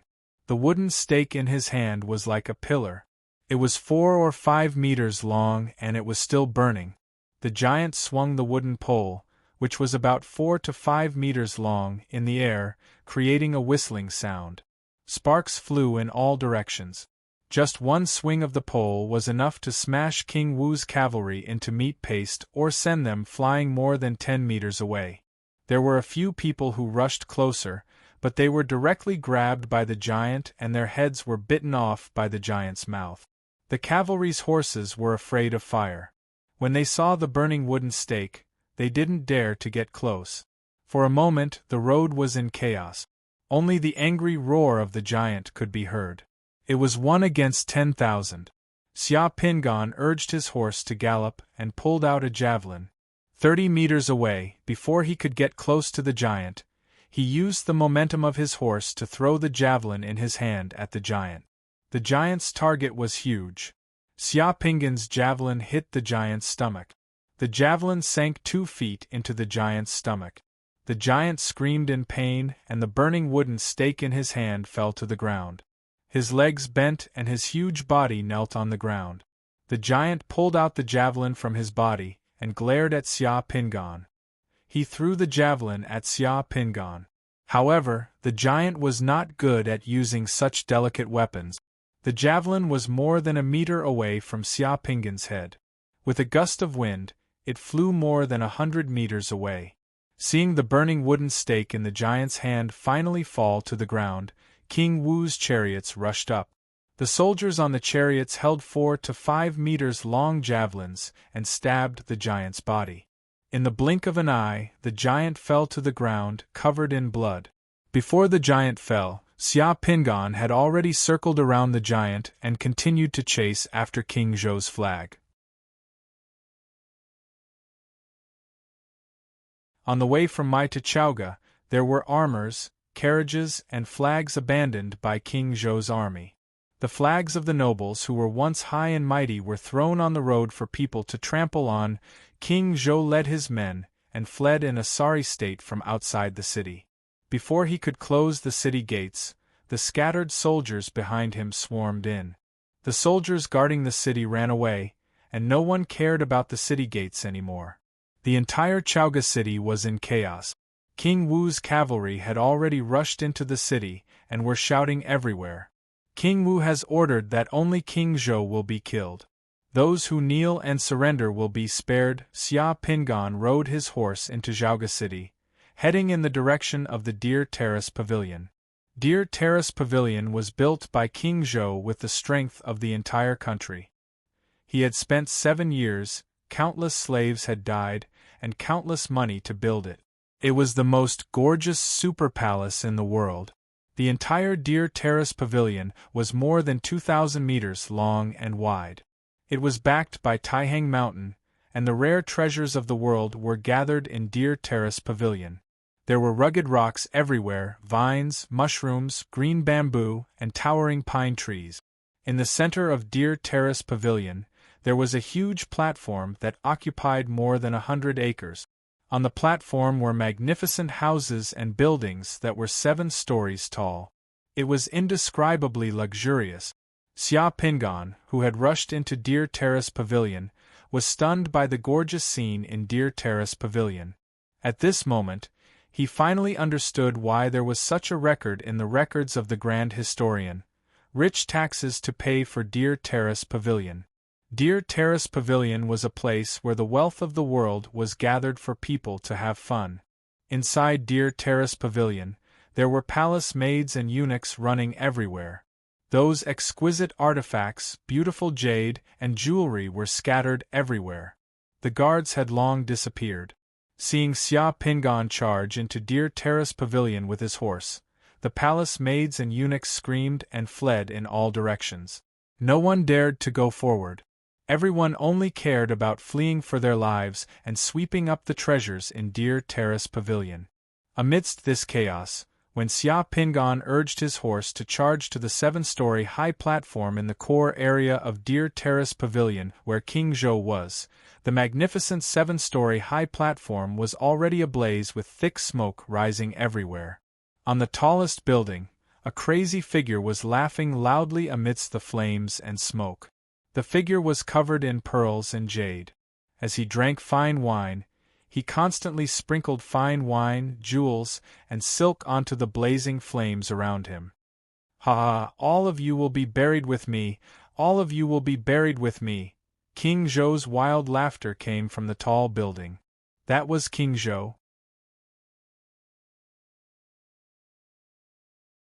Through the blazing flames, Xia Pingan still could not see what King Zhou looked like, nor did he see Su Daji. What a pity! The fire on the terrace was too big.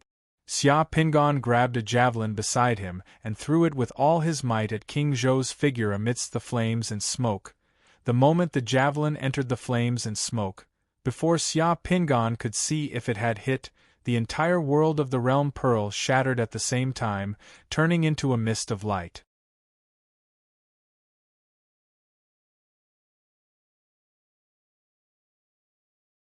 Chapter 60.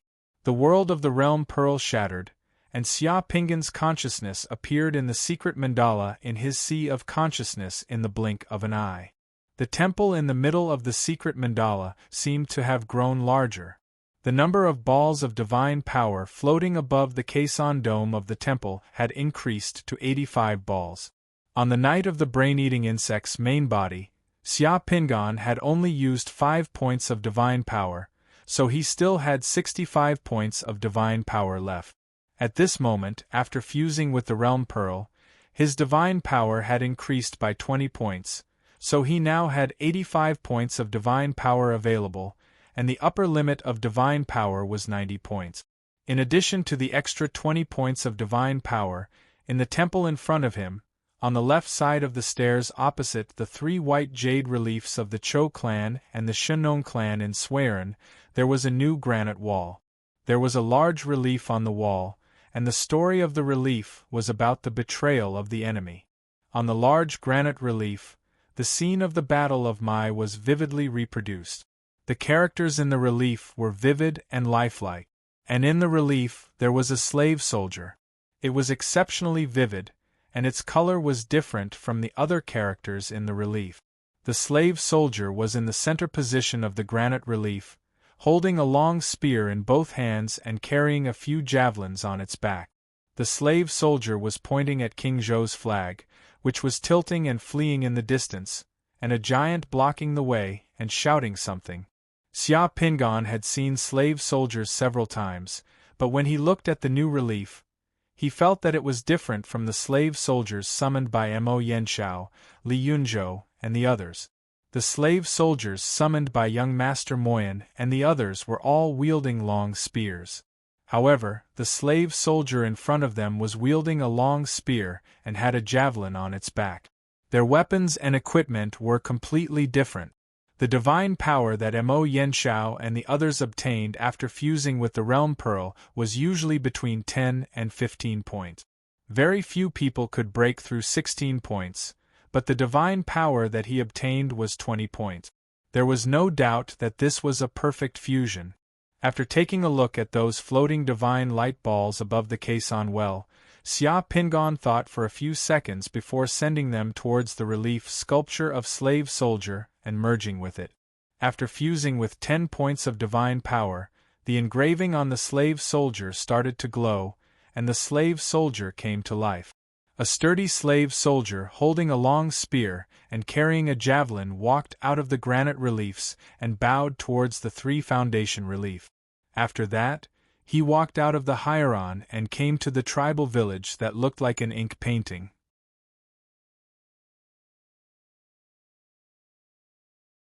He then started to patrol the edge of the black mist.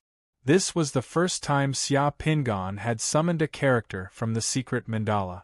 Watching those slave soldiers patrolling in the village of the secret mandala, Xia Pingan felt like watching an animated movie. How marvelous! After gazing at that patrolling slave soldier for a few seconds, some lines of white words appeared above the slave soldier's head. Summoned character: Elite Slave Soldier Divine Power Consumption, 10 Health, 65 Wisdom, 50 Strength, 17 Skills, 1. Long Spear 2. Javelin Planar Descent Time, 360 minute. Looking at the attributes of that slave soldier, Xia Pingan discovered something different. According to the information he had learned before, other people fused with the realm bead and consumed 10 points of divine power. However, they usually summoned slave soldiers, not elite slave soldiers. Ordinary slave soldiers had between 50 to 55 HP, between 40 to 45 intelligence, and between 10 to 14 martial strength.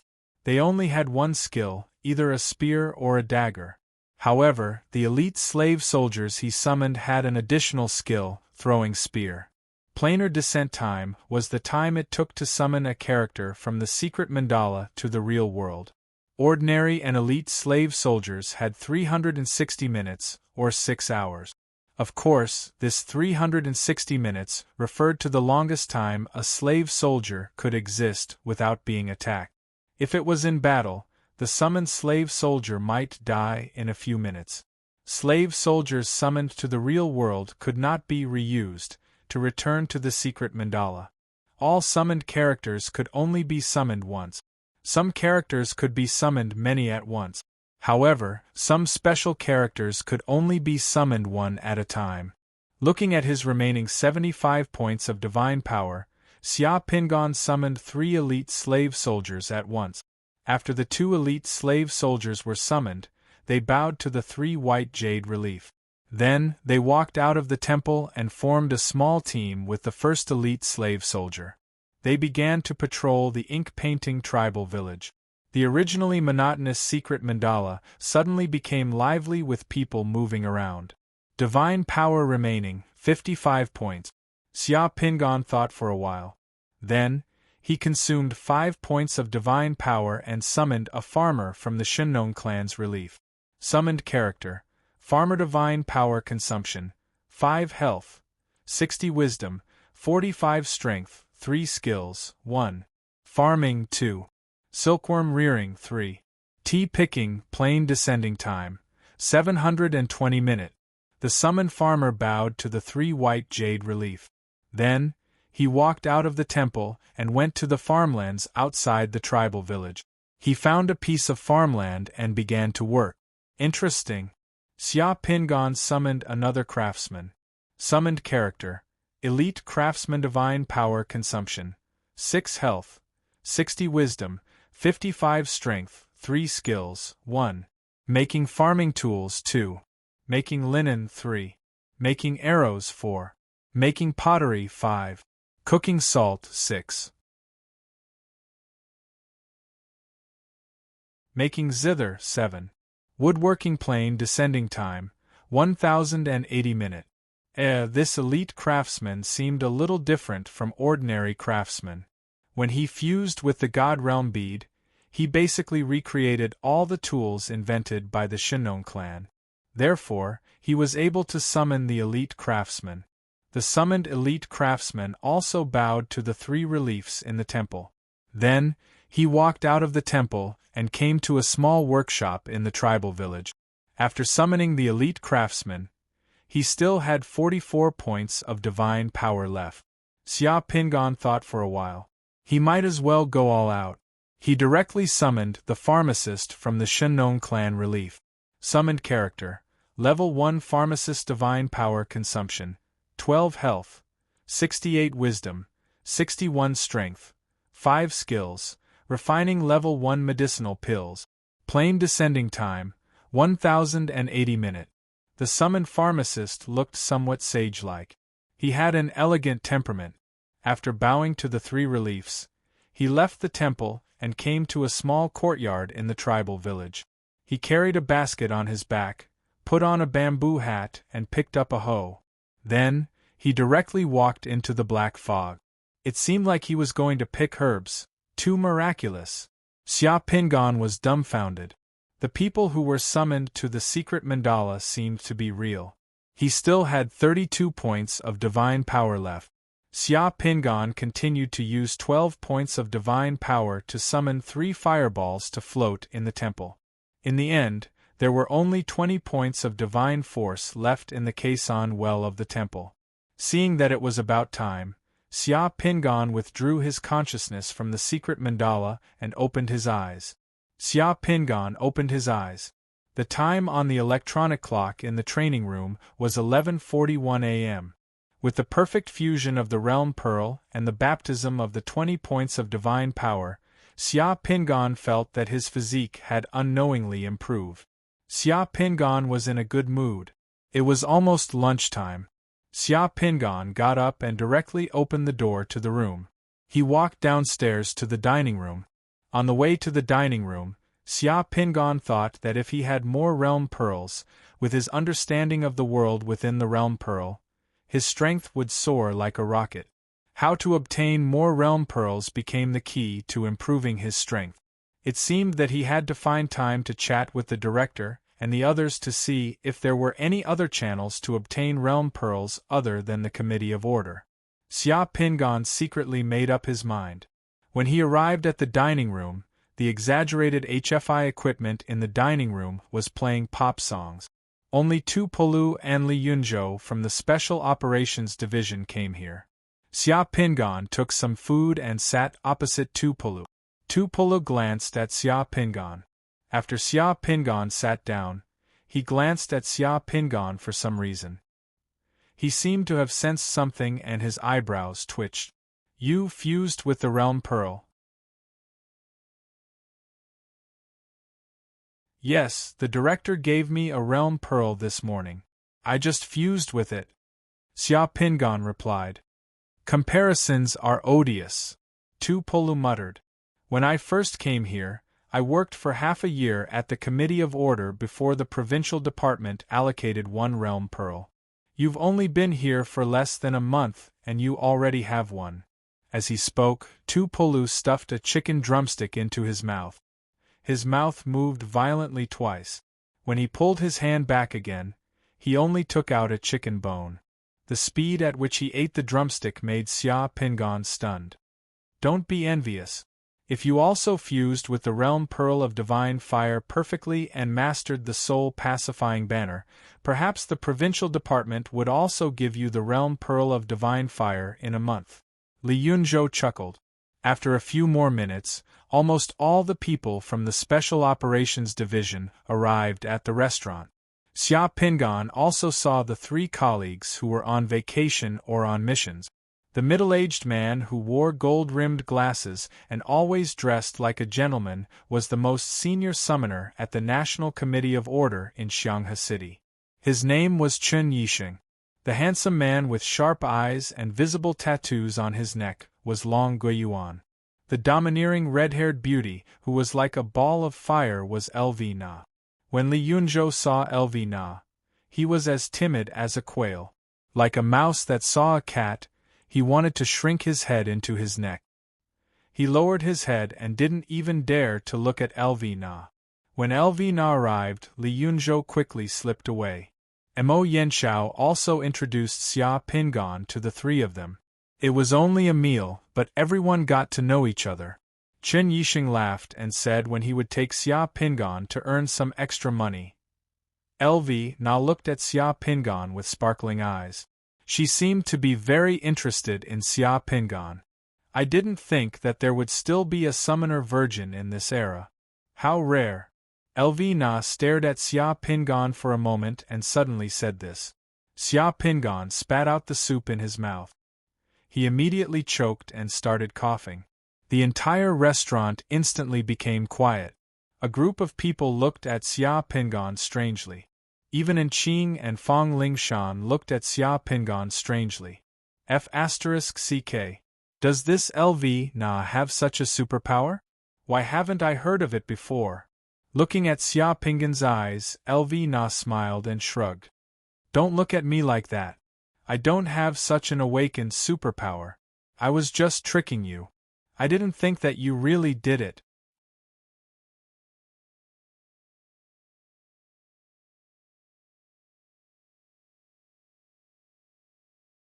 Chapter 61. As soon as the sky turned dark, Xia Pingan felt that the divine power in his secret mandala was rapidly recovering. Even though the moon in the real world was covered by the clouds in the sky and only a small part of its face was exposed, in the summoner's secret mandala, above the caisson dome of the temple, there was still a brilliant full moon, sprinkling clear light everywhere. The divine power he had expended earlier was condensing like dew on the dome of the caisson, condensing in clumps. In a short while, he had condensed 3 or 4 points of divine power. When he and Enqing officially went out to light the lantern, Xia Pingan's divine power had already condensed 7 or 8 points, and it was still rapidly increasing. Before the sky turned dark, Xia Pingan had merged with 4 realm pearls, and the upper limit of his divine power was 90 points. Therefore, tonight, on the night of the full moon, he could recover 45 points of divine power. Previously, Mo Yanshao wanted him to consume at least half of his divine power. If he had 60 points of divine power in his secret mandala, he could only recover 30 points tonight, which was equivalent to wasting 15 points of divine power.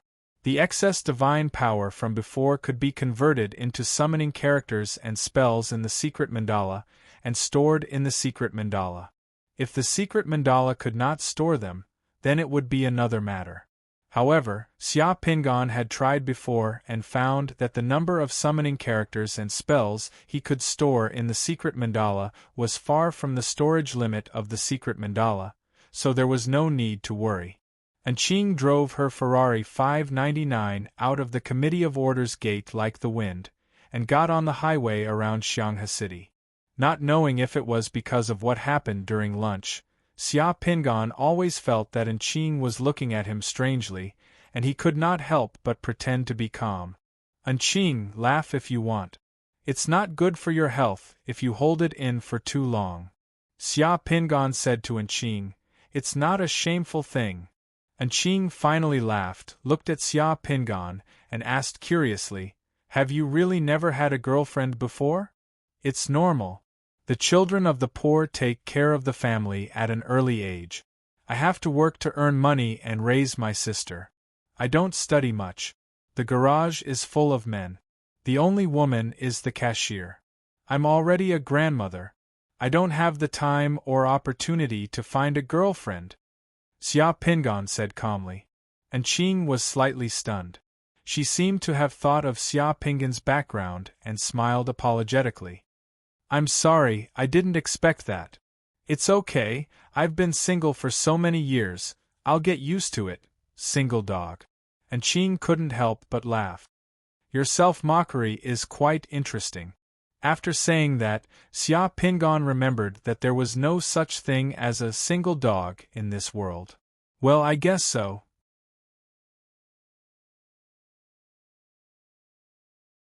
I heard from Lingshan that she saw your sister at Guangzhou Hotel.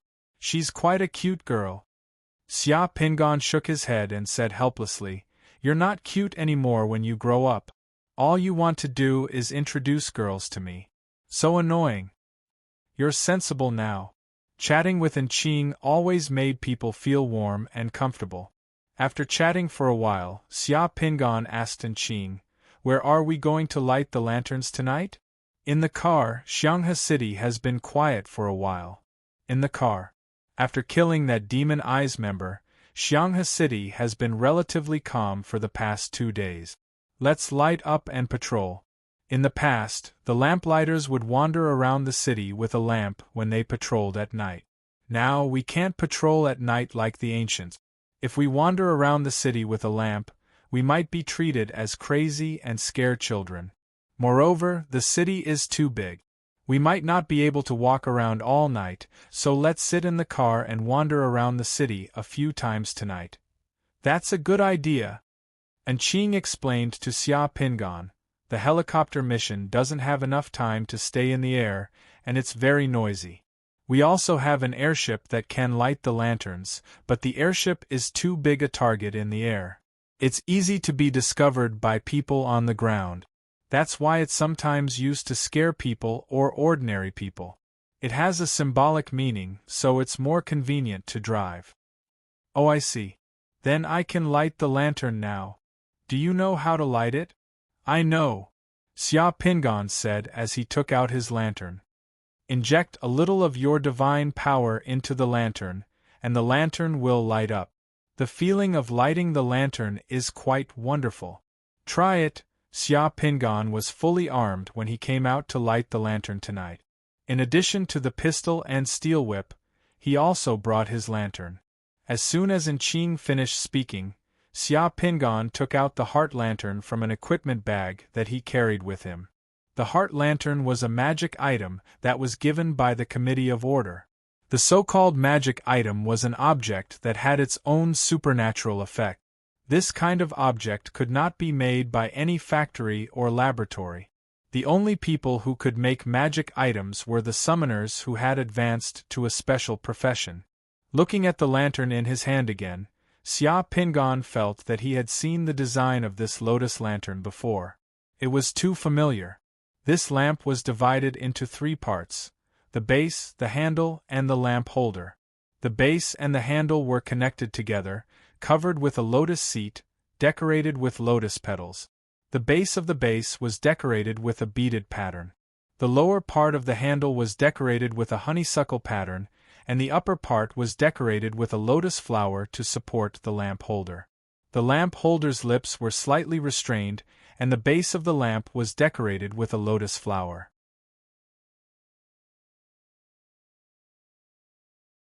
The belly of the lamp was decorated with honeysuckle. No matter how he looked at it, many of the details of this lantern were exactly the same as the ancient lantern of northern Qi unearthed from Wang Jiafeng's tombs in Xia Pingan's memory. Could there be such a coincidence? The magic items used by summoners were all made by craftsmen, and the craftsman's casting ability came from a special kind of realm pearl, the treasure realm pearl.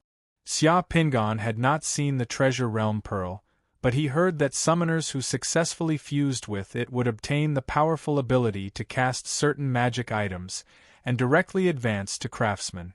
Craftsmen were a special profession developed from summoners, and magic items were a true luxury among summoners. Xia Pingan had countless questions about this lantern, but no one could answer them. At this time, he could only mobilize a little divine power from the secret altar and pour it into the lantern. As soon as the divine power was poured in, the lantern's wick lit up, and a little golden flame appeared, burning firmly and gently. The golden flame did not have a scorching temperature, but it was unusually bright. As the heart lantern was lit, Xia Pingan felt that his entire consciousness and perception suddenly became transparent and pure, and all the distracting thoughts in his heart disappeared without a trace. It was as if he had naturally entered a state of meditation. A heart lantern lit up in his chest, shining brightly. With himself as the center, he could clearly feel all the supernatural energy fluctuations within a radius of about 5 kilometers. It was indeed magical. This was the state of the person who lit the lantern. One with the lantern. One with the heart and the lantern. Congratulations, the one who lit the lantern. Anqing smiled and glanced at Xia Pingan. Xia Pingan opened the window next to him. At this moment, the car was traveling at about 80 kilometers per hour. As soon as he opened the window, he could feel the wind blowing in from the window at 80 kilometers per hour. He brought the lantern to the window and tested it. In the wind, the golden flame in the wick did not move at all, and was not affected by the outside at all. This lantern is indeed magical.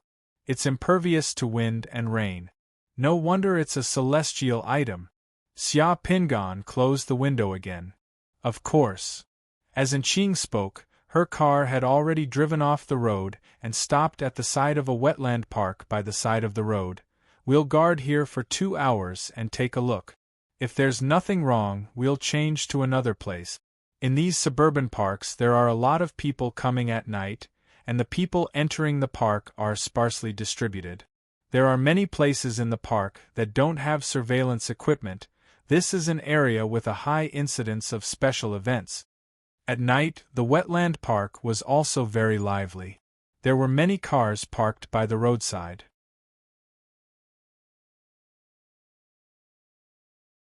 Many people would come here to camp at night. Some of them came with their families, and there were also many young men and women who were in love. At the bottom of a slope not far away, there were many recreational vehicles parked. There were also some tents set up by the lake and in the wood. At night, one could see the light from those tents. Those who were camping here probably did not expect that the one who lit the lantern would silently guard them while they were enjoying life in the wetland park. Xia Pingan put the lit lantern in front of the dashboard. Anqing turned on the media in the car and connected to a radio station in the city. The radio station was a late-night paranormal program. It was all about paranormal stories. Some of them were scary. Some listeners would also call in and interact with the radio station's anchor to share some of their paranormal experiences. This radio station is very interesting.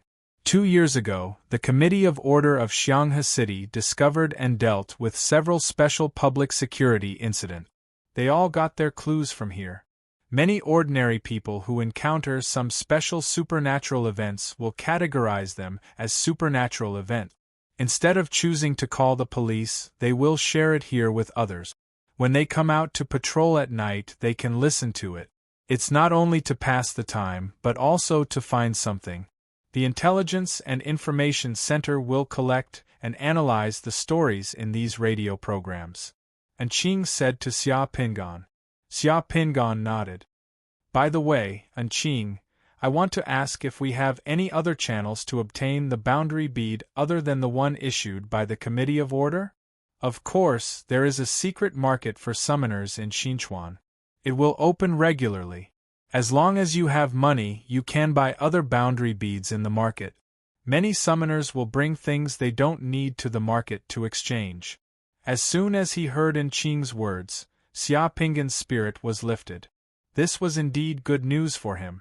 As long as there was a channel to obtain the boundary bead, he could think of a way. On the first night Xia Pingan lit the lantern, he and Qing wandered around several points in Xianghe City for the whole night. Nothing unusual happened that night. At dawn, the two returned to the Committee of Order and went back to their respective rooms to rest. In the afternoon, just after lunch, Xia Pingan was called to the office by Mo Yanxiao. When he arrived at Mo Yanxiao's office, Xia Pingan found that apart from him, Li Yunzhou was also there.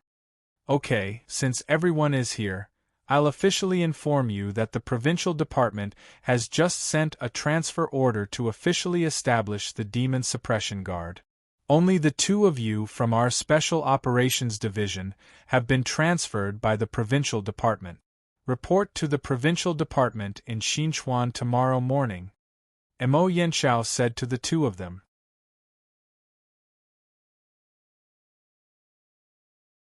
Is the provincial department in such a hurry? Li Yunzhou asked. Mo Yanxiao nodded. Just yesterday, several hidden sacrificial sites for the demon eyes were discovered in Panjiang Province, which is close to Izhou Province, and in Xinhong Province, which is on the east coast of the Fire Country. In particular, Xinhong Province is the area with the most illegal immigrants, so the number of victims of the demon eyes sacrifice in Xinhong Province was the highest. There was a sacrificial site with more than 500 people. We're almost certain that there must be an undiscovered sacrificial site for the demon eyes in Xinhong Province.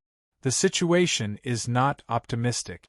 The activities of the demon eyes members are becoming more and more frequent. In just a few days, the speed at which the provinces are establishing the Demon Suppression Guard is not slow. Go and prepare. The Provincial Committee of Order has entered a state of high alert. From today onwards, everyone in the Xianghe City Committee of Order will be on Level 1 standby.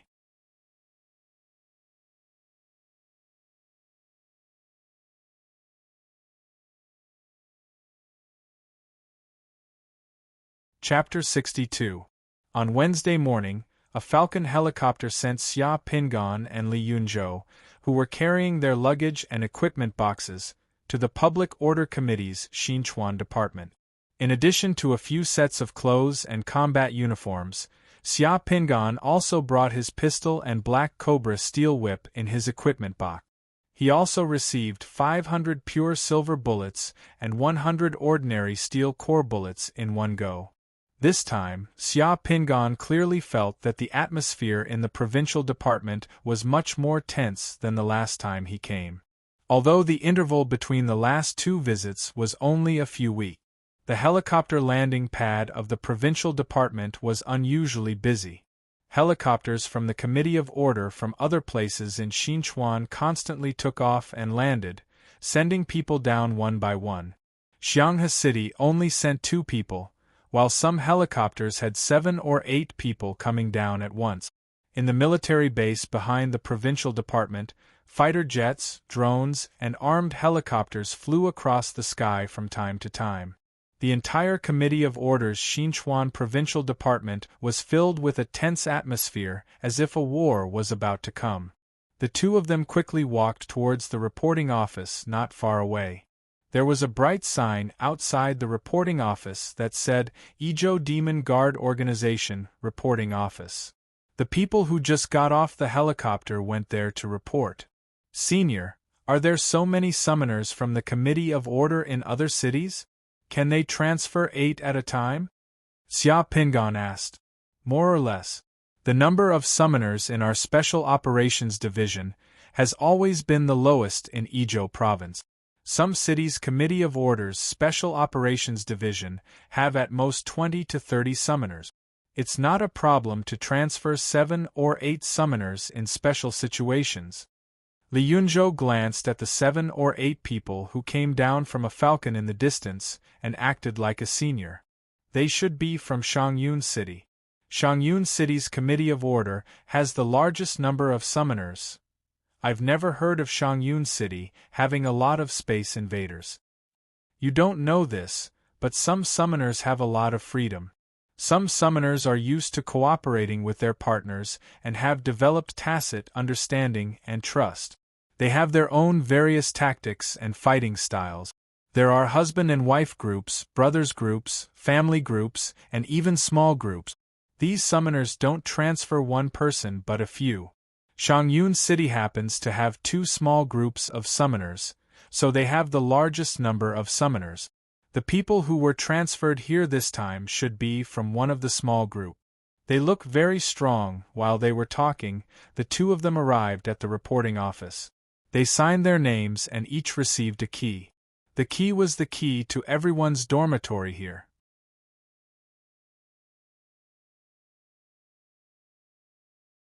Xia Pingan had gotten number 1279, and the place he stayed was in the auxiliary building next to the provincial department.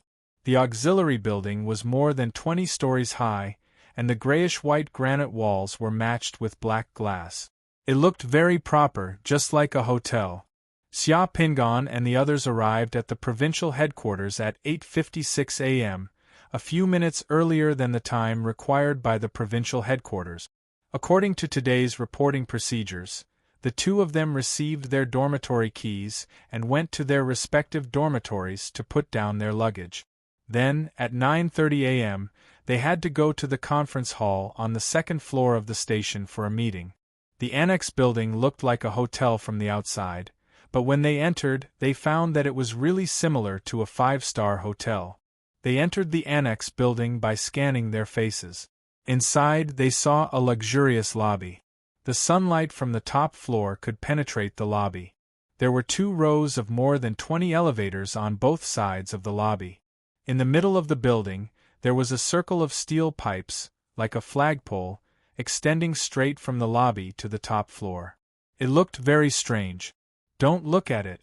That steel pipe is convenient to come down directly from above during an emergency mission. It's similar to the ones in the fire department, but it's taller. But for a summoner, it's a piece of cake, Li Yunzhou said to Xia Pingan. Just as the 2 of them were talking, Xia Pingan saw a person grabbing a metal pole from more than 10 floors high and sliding down quickly. In the blink of an eye, he reached the ground of the lobby from more than 10 floors high. This speed was much faster than the elevator. It was as convenient as the express channel of the Xianghe City Committee of Order. Li Yunzhou's room was 1269, next to Xia Pingan's. The 2 of them took the elevator to the 12th floor, opened their respective rooms, and put away their luggage. This room was called a dormitory, but it was the same as Xia Pingan's office at the Xianghe City Committee of Order. The room was very large and looked like a luxurious suite in a 5-star hotel. There was an office area, equipment cabinets, a bedroom, a training room, and a bathroom. There was a diagram of the building at the door of the room. The 2nd floor was a buffet restaurant and a conference hall. The 3rd floor had a bar, a movie theater, and various entertainment rooms and libraries. The basement floors were various training grounds and emergency shelters. The top floor was an airfield. After putting away their things in the room, Xia Pingan and Li Yunzhou went directly to the conference hall on the second floor. The huge conference hall could accommodate up to 1,000 people. At this moment, there were about 300 to 400 people in the conference hall, and there were still more coming in.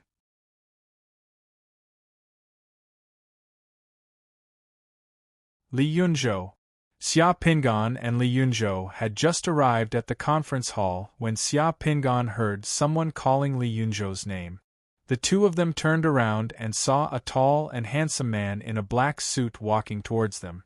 The man had long hair that was tied behind his head. He looked a little like a playboy. On the man's left cheek, there was a very obvious scar that ruined the man's handsome face. This made the man look a little evil. At first, Xia Pingan thought that Li Yunzhou had met a friend. However, when he saw that person and Li Yunzhou looking at each other's eyes, Xia Pingan found that there was something wrong with Li Yunzhou's expression. Although Li Yunzhou was smiling, his smile was somewhat cold. The way that person looked at Li Yunzhou was also somewhat unfriendly. When he walked over, his aura was aggressive. Mu Qinchin, what a coincidence! I didn't expect you to still be alive. I heard that you almost died when you went to Mexico for a mission last time, but you actually didn't die. What a pity. You have quite the personality, ha ha. Li Yunzhou spoke with a knife and a stick in his mouth. I heard that your divine power is not even 150 point. Last time, when you fused with a divine power realm bead from the province, you actually failed. You really disappointed me. Trash is indeed trash. The man walked over and looked coldly at Li Yunzhou. At the same time, he glanced at Xia Pingan, who was standing beside Li Yunzhou. However, his gaze did not put Xia Pingan in his eyes at all, as if he was looking at an invisible person. Hee, no matter how useless I am, I'm still better than you. At least, I've never begged for mercy under someone else's blade. Why? The scar on your face hasn't healed yet? Old 2 is really too much. He didn't hold back last time.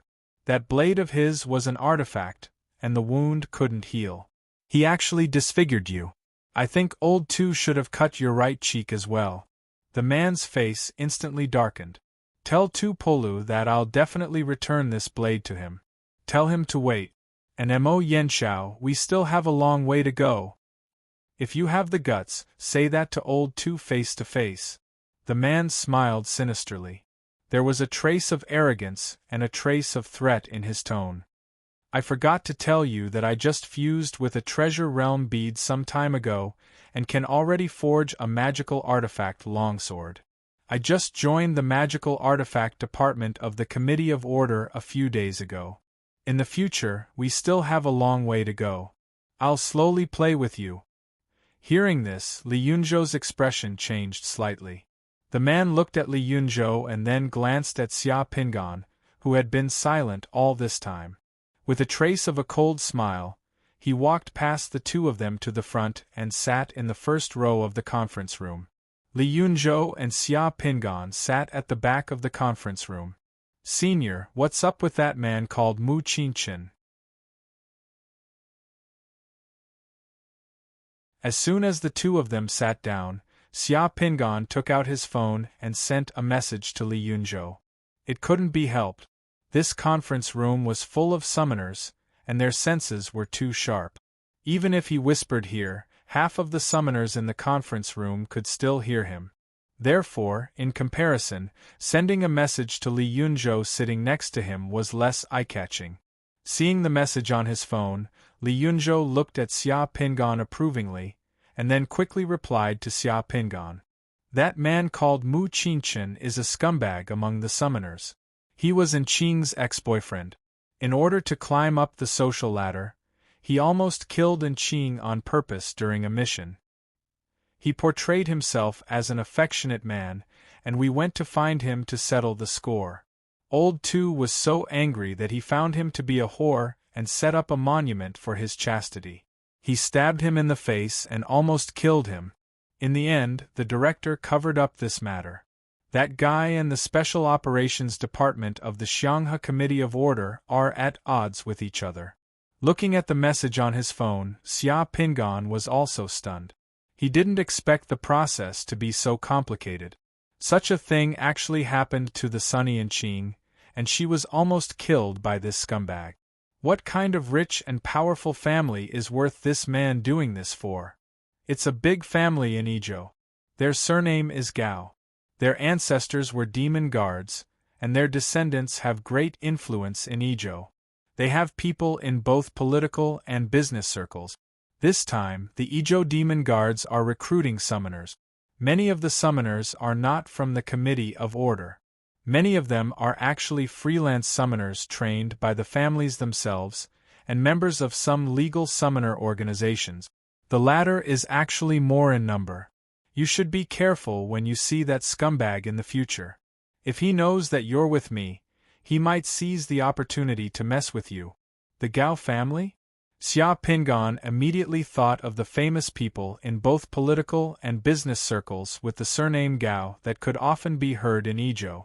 Is the Magical Instruments Department of the Committee of Order that awesome? The mind lanterns used by all the lanterns, as well as the magical instruments used by all the summoners of the Committee of Order, are basically all made by the summoners of the Magical Instruments Department. Don't you think it's awesome? The Treasure Realm Pearl was originally the rarest kind of Realm Pearl, and there were even fewer summoners who could fuse with it. I didn't expect that scumbag to be so lucky as to be able to fuse with a Treasure Realm Pearl and become a forging master. It's going to be troublesome in the future. Xia Pingan looked at Li Yunzhou and found that Li Yunzhou, who had just been tit-for-tat, had a rare look of worry on his face.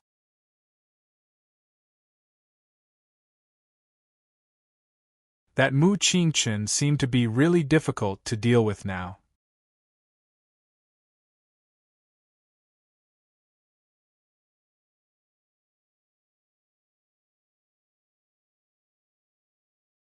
Chapter 63. Not long after he sat down, Xia Pingan saw Yen Duo enter the venue again. It couldn't be helped. Yen Duo's silver hair was too eye-catching in a venue full of black hair. It was hard not to be eye-catching.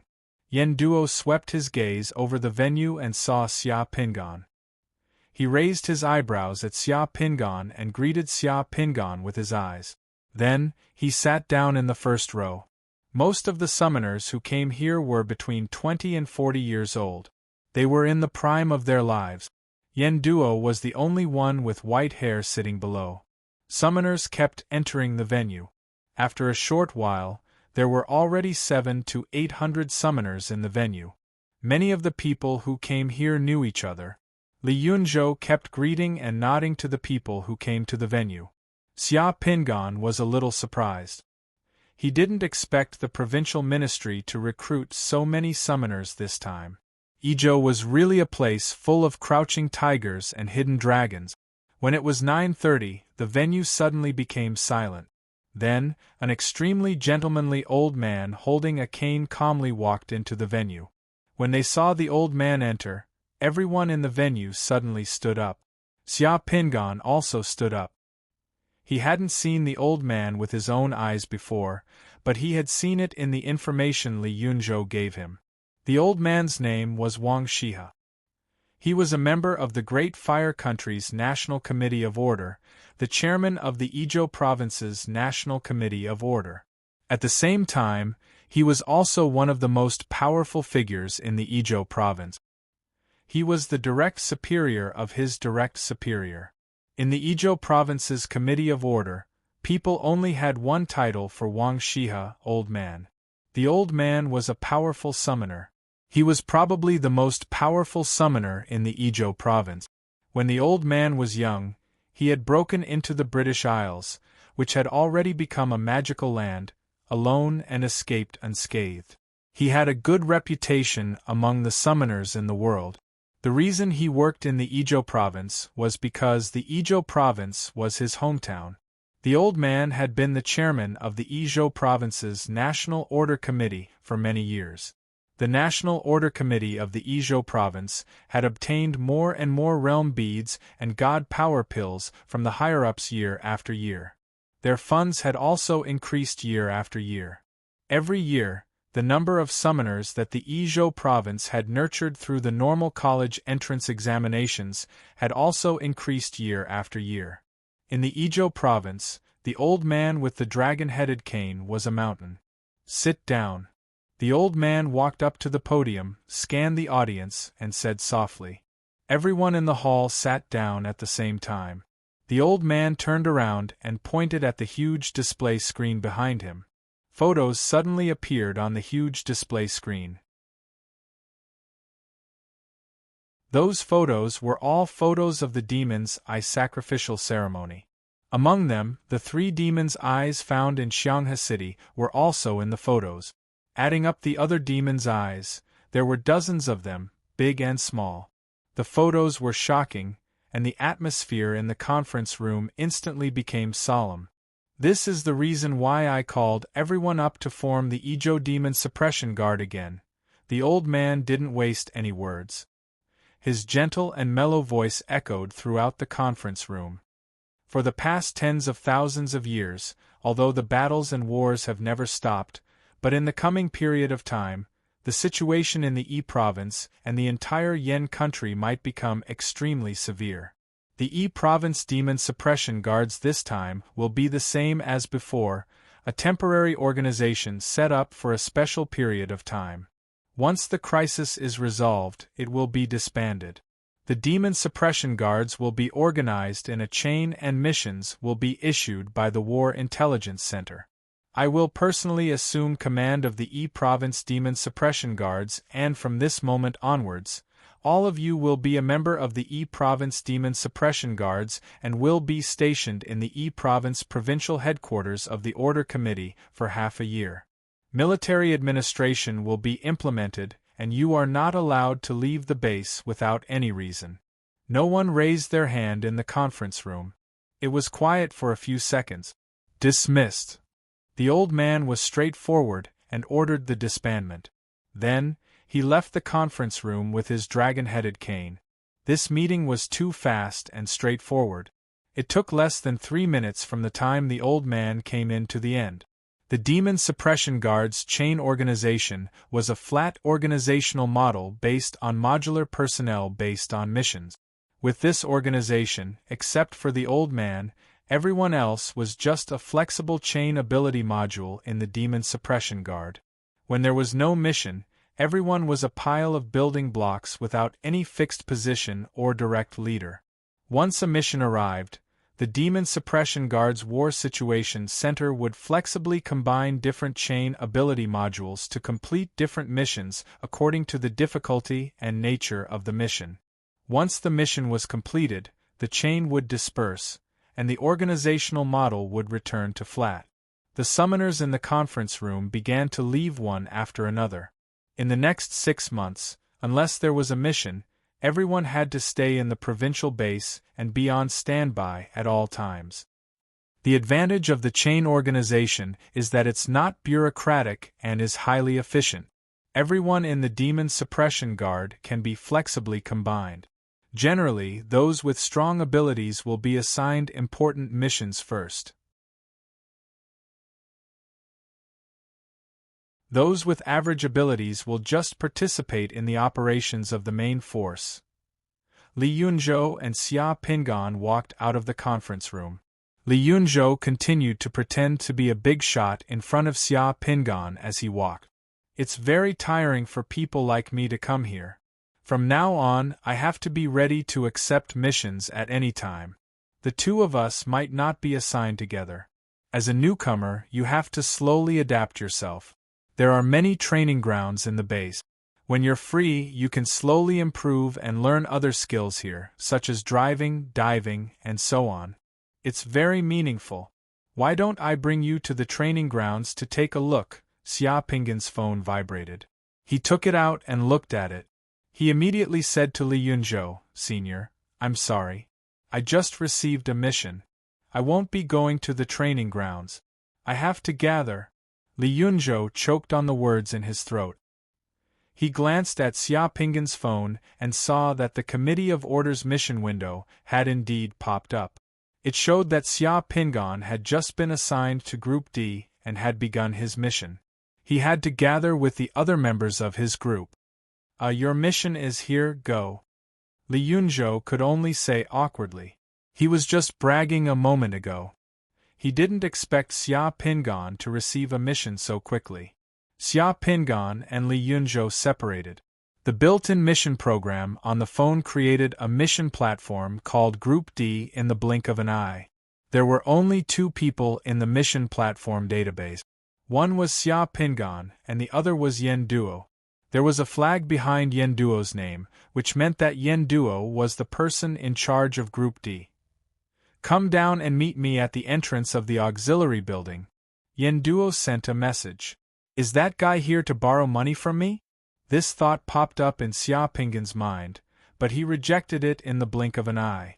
That guy might borrow money from him, but he would never joke about the Demon Suppression Guard's mission. The Demon Suppression Guard's chain organization had to be approved by the Old Master to create a mission chain. This was something that the Old Master had agreed to. Xiaoping went downstairs and arrived at the entrance of the building. However, he didn't see Yen Duo. He looked around and waited for half a minute. Yen Duo drove his black Q7 and appeared in front of Xiaoping. Xiaoping got into the car. Yen Duo drove out of the base and headed for the city of Xinchuan. What's going on with Group D? What's the mission? Xiaoping asked Yen Duo. Do you remember the demon eye you found in the apartment building of Tianqin Shopping Center in Xianghe City? Yes, what's wrong? The bastard who created the demon eye is still in Xinchuan. That guy has a phantom monster demon spirit parasitic on him. He's cunning and very difficult to deal with. These days, he has created 2 more sacrifices in Xinchuan. 11 people have already died. The Old Master wants me to find out who the demon eye is and kill him, so he gave me this mission. Should I ask you to help me? Yen Duo said solemnly. That demon eye member is still in Xinchuan? Xiaoping frowned. Yes. How do you know? The Old Master divined. You know the Old Master's ability. It can't be wrong. If we don't find that guy and kill him, who knows when he will create a 3rd demon eye? That guy is committing crimes in Xinchuan. This is clearly a provocation to us. There are so many elites in the province. Why did you think of me? Don't you have the ability to see from afar? You're the most suitable for tracking the target. Moreover, the 2 demon eye members found in Xianghe City are related to you. You were the first to discover them. I think you have a lot of fate with the demon eye members. You have special luck, so I transferred you here. Is this called fate? Xiaoping was speechless. But then again, thinking about it carefully, it seemed that he did have a little luck. Are there only 2 of us in Group D? Yen Duo nodded. Don't worry. The 2 of us are enough. This is the mission I applied for. As long as we can find that bastard is dead. You don't have to take the risk. Xiaoping suddenly turned his head and looked at Yen Duo, who was driving. Aren't you short of money? Tell me, what's in it for you to find that guy? It's our duty to eliminate violence and bring peace to the people, eliminate monsters, and maintain the stability and order of human society. If the Committee of Order could give us bonuses for this, it would have gone bankrupt long ago. Yen Duo said seriously. The car was silent for more than 10 seconds. Seeing that Xiaoping was still staring at him without speaking, Yen Duo had no choice but to tell the truth. Ahem, but that guy sacrificed the son of a Xinchuan coal boss and turned him into a pile of parts. The coal boss went crazy when he saw his son's body in the morgue. He offered a private bounty of 20 million yuan to arrest the murderer and avenge his son. As long as we find that guy, we'll each get 10 million yuan and earn a little money. Geographically speaking, Ezhou Province was probably located in Montana, the lighthouse country in Xiaoping's memory. It was an important coal mining area in the Great Fire Country, So there were many coal companies in Ijo province. The coal companies, coal consortiums, and coal and steel consortiums in Ijo province belonged to the powerful black money group in the entire Great Fire Country. In the early exploration era, the coal bosses here all raised firearms and threw explosive packs at the slightest provocation. They were not ordinary valiant. It was not unusual for a coal boss to offer a reward of 20 million yuan. Xia Pingan understood. No wonder there were only him and Yen Duo in Team D. That bastard Yen Duo was afraid that the more people there were, the less money he would get. Since there was a reward, and the reward was not low, Xia Pingan was also interested. Where are we going now? Xia Pingan asked Yen Duo. Haha, I'll take you to a good place first. When you come back from there, you'll feel that money is a good thing. Then you'll have the motivation to arrest the murderer, Yen Duo said in a mysterious tone. Half an hour later, Yen Duo drove the car and brought Xia Pingan to a beautiful valley. At the entrance of the valley, Xia Pingan saw a sign hanging there. It said, Mass Club.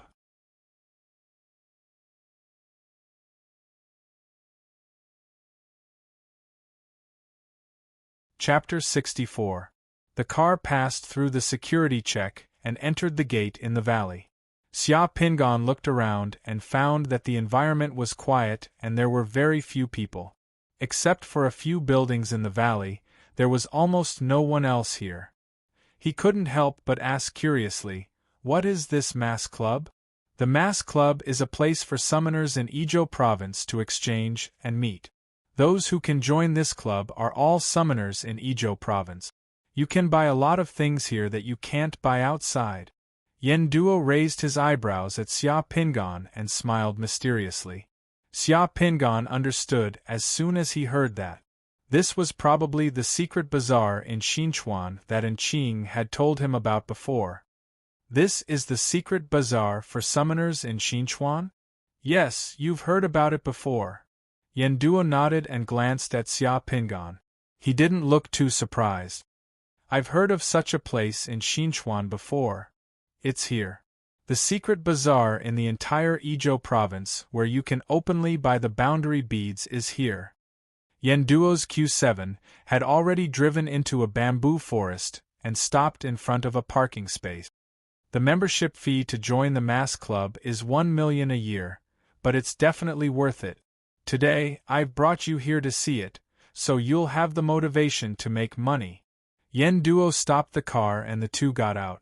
Yen Duo's car was slowly lowered from the parking space to the ground by a parking robot. After stopping the car, Yen Duo took Xia Pingan and walked towards a building in the bamboo forest. When they entered the lobby of the building, a beautiful woman in her 30s wearing a woman's suit with her hair tied up in a bun walked towards the two of them. Brother Yen, I haven't seen you for a long time. The charming woman smiled and greeted Yen Duo. She glanced at Xia Pingan and said, You know the rules here. Brother, you brought a new face. Don't tell me you want to embarrass me. Ha, Sister Tao, am I the kind of person who would embarrass a woman? Yen Duo laughed and pointed at Xia Pingan. My colleague, a new summoner from Xianghe City. Today, I brought him here to broaden his horizons and go through the procedures to join the guild. After saying that, he introduced her to Xia Pingan. This is Manager Tao of the Mass Club, Sister Tao. If you want to find the Realm Pearl in the future, ask Sister Tao to help you look for it. It will save you a lot of trouble. Hearing Yen Duo's words, Sister Tao threw a deep glance at Xia Pingan before reaching out her hand towards Xia Pingan.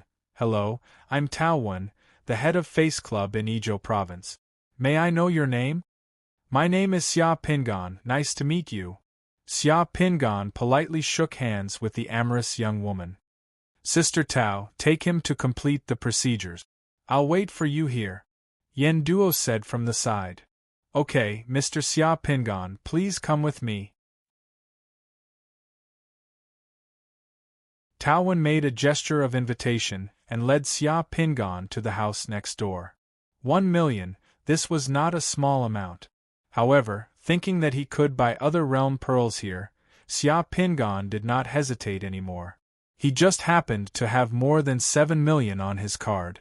He could afford to pay the 1 million membership fee of the Mask Club. Tao Wen led Xia Pingan to a room. As soon as they entered the room, Xia Pingan saw an altar crystal in the room. "Mr. Xia, please forgive us. Our membership procedure requires us to check the summoner's identity. Mr. Xia, you don't mind, do you?" "It's okay, it's what I should do," Xia Pingan said. He turned the ring on his finger and revealed a silver needle. He pricked his finger and dripped 2 drops of blood onto the altar crystal. In the blink of an eye, the altar crystal seemed to be burning in the middle, and the light and shadow of a burning red divine fire appeared. Without condensing the summoner's secret altar, the light and shadow of the divine fire would not appear. After confirming Xia Pingan's identity as a summoner, the rest was easy. Xia Pingan paid the 1 million membership fee and left 2 pieces of palm print identification data. Xia Pingan was a member of the Mask Club. In just a few minutes, the procedures were completed, and Tao Wen sent Xia Pingan out. "Sister Tao, can you show us the good stuff in the club now?" Yen Duo stood up. "Of course. Please follow me." Tao Wen led Xia Pingan and Yen Duo to the back of the lobby. After passing through a door, they entered a garden-like garden. In recent days, not only the Fire Country, but the situation in the various countries has been a little tense. You must know the reason. The demon eye has caused a lot of trouble, so I won't say much. Because the situation is heating up, the realm beads have become popular. More than 10 of the 20 realm beads that were put on sale here have been bought. Now there are only 6 realm beads left. More than 10 have been bought. Yen Duo was a little anxious. Then what about the tiger realm bead that I took a fancy to? I'm sorry, if I was the one who collected that realm pearl, I could have kept it for you and waited for you to gather the money. However, that realm pearl was consigned here by another member. 2 days ago, someone bought it for 18 million. Hearing this news, Yen Duo's expression turned slightly ugly. Bro, if you want that tiger summoning realm bead, prepare the money first. Judging from the situation, the market price of this realm bead might go up. Next time, the price of that tiger summoning realm bead might be above 20 million. I'll keep an eye out for you. If other clubs have it, I'll transfer it over for you. Yen Duo could only sigh helplessly. That's all we can do for now. Tao Wen brought the 2 of them to an elegant house and let them sit for a while. She went to get someone to bring the realm beads that were put on sale here. Now you know the pain of not having money. As soon as Tao Wen left, Yen Duo sighed to Xia Pingan and spread out his hands. Realm beads are the foundation of us summoners. But if you don't have money, you'll have to wait too long to fuse with the realm beads. The Committee of Order can only provide some regular realm beads and divinity realm beads, while the province can only provide foundation-building realm beads. It's very difficult to obtain those rare realm beads with strange abilities from the Committee of Order. Unless you make a great contribution or have a higher status, you can only apply for it. You borrowed money before and you accepted this mission this time. Was it all for this? Of course. Are realm beads that expensive? What's 10 to 20 million realm beads? Realm beads that cost hundreds of millions aren't rare either. You'll slowly know in the future. The 2 of them didn't wait for long before Tao Wen arrived. She was followed by 6 big men in black suit. Each of the big men carried a box in their hand. The 6 boxes were spread out in a row. Please take a look. This realm bead is a horse summoning realm bead. Once it's fused successfully, you'll be able to summon a horse. Wearing white gloves, Tao Wen opened the first box and took out a pale blue realm bead. She then introduced it to Xia Pingan and Yen Duo. The price of this realm bead is 15 million yuan. Yen Duo took a serious look at the immortal text on the realm bead. The success rate of this realm bead is too low. It's a bit expensive to sell it for 15 million yuan. When you're escaping, you won't feel that this realm bead is too expensive. 15 million yuan is only the price of a pure-blooded horse. Tao Wen revealed a faint smile. The other realm beads with higher success rates of fusing are not at such a price. This price is only offered by the member who deposited this realm bead. Additionally, it's increased by 1 million yuan recently. Xia Pingan gazed at that realm bead. In his eyes, the immortal text on the realm bead was just 5 characters in Xiaozhuan, buying horse bones with thousands of gold. For Xia Pingan, only by looking at the name of that realm bead, he could imagine what would happen after fusing with this realm bead. If I'm rich, Xia Pingan threw a fierce glance at that realm bead. After suppressing his inner palpitations, he moved his eyes away. If you think this realm bead is too expensive, why not take a look at this one, which can directly summon cavalry? Tao Wen said with a smile as she had a man in a suit close that box and put it away. After that, she opened the second box and took out a realm bead. This realm bead is worth 19 million yuan. This realm bead is not bad. The success rate of fusing with it is also high. But I already have one. Yen Duo looked at Xia Pingan. Do you want to consider it? It'll take you a long time to get this realm bead from the Committee of Order. Xia Pingan looked at that realm bead. There were 4 characters in Xiaozhuan on the realm bead, riding archery. If he could buy it, of course Xia Pingan would buy it. However, after touching his pocket, he sighed inside and shook his head slightly. Looking at these 2 realm beads, Xia Pingan was completely sure that the world in these realm beads was the historical stories that he was familiar with. At this moment, Xia Pingan was very excited. If he had money, he couldn't wait to buy all these realm beads in front of him. Tao Wen opened the third box and took out another realm bead. This is the realm bead of the substitution technique that a member just obtained. Once fused with it, he can use the substitution technique at a critical moment. This realm bead is priced at 12 million yuan. The substitution technique is good among conventional realm beads. However, the failure rate of fusing with it is a little high. Furthermore, one might die from a head explosion. Looking at that realm bead, Yen Duo's expression was somewhat fearful. He couldn't help but shake his head. Xia Pingan looked at the realm bead of the substitution technique and saw 4 characters in Xiaozhuan on it, orphan of Zhao. Xia Pingan secretly swallowed his saliva. This realm bead is a realm bead of the substitution technique. After fusing with it, one can summon a longsword. Tao Wen opened the 4th box. Once fused with it, one can summon a longsword at a critical moment. It's most suitable for acting cool and self-defense. However, it has one flaw. The success rate of fusing with it is simply too low. It's so low that it makes one's hair stand on end. Furthermore, the failure rate is close to 15%. That's why it's so cheap, Yen Duo explained to Xia Pingan. Xia Pingan looked at the realm bead of the substitution technique. There were only 4 words on it: carving a boat to seek a sword. The person who failed to fuse with this realm bead couldn't have drowned while fishing for a longsword, right? Xia Pingan's expression was strange. He coughed lightly and said, let's see. Tao Wen casually opened the 5th box.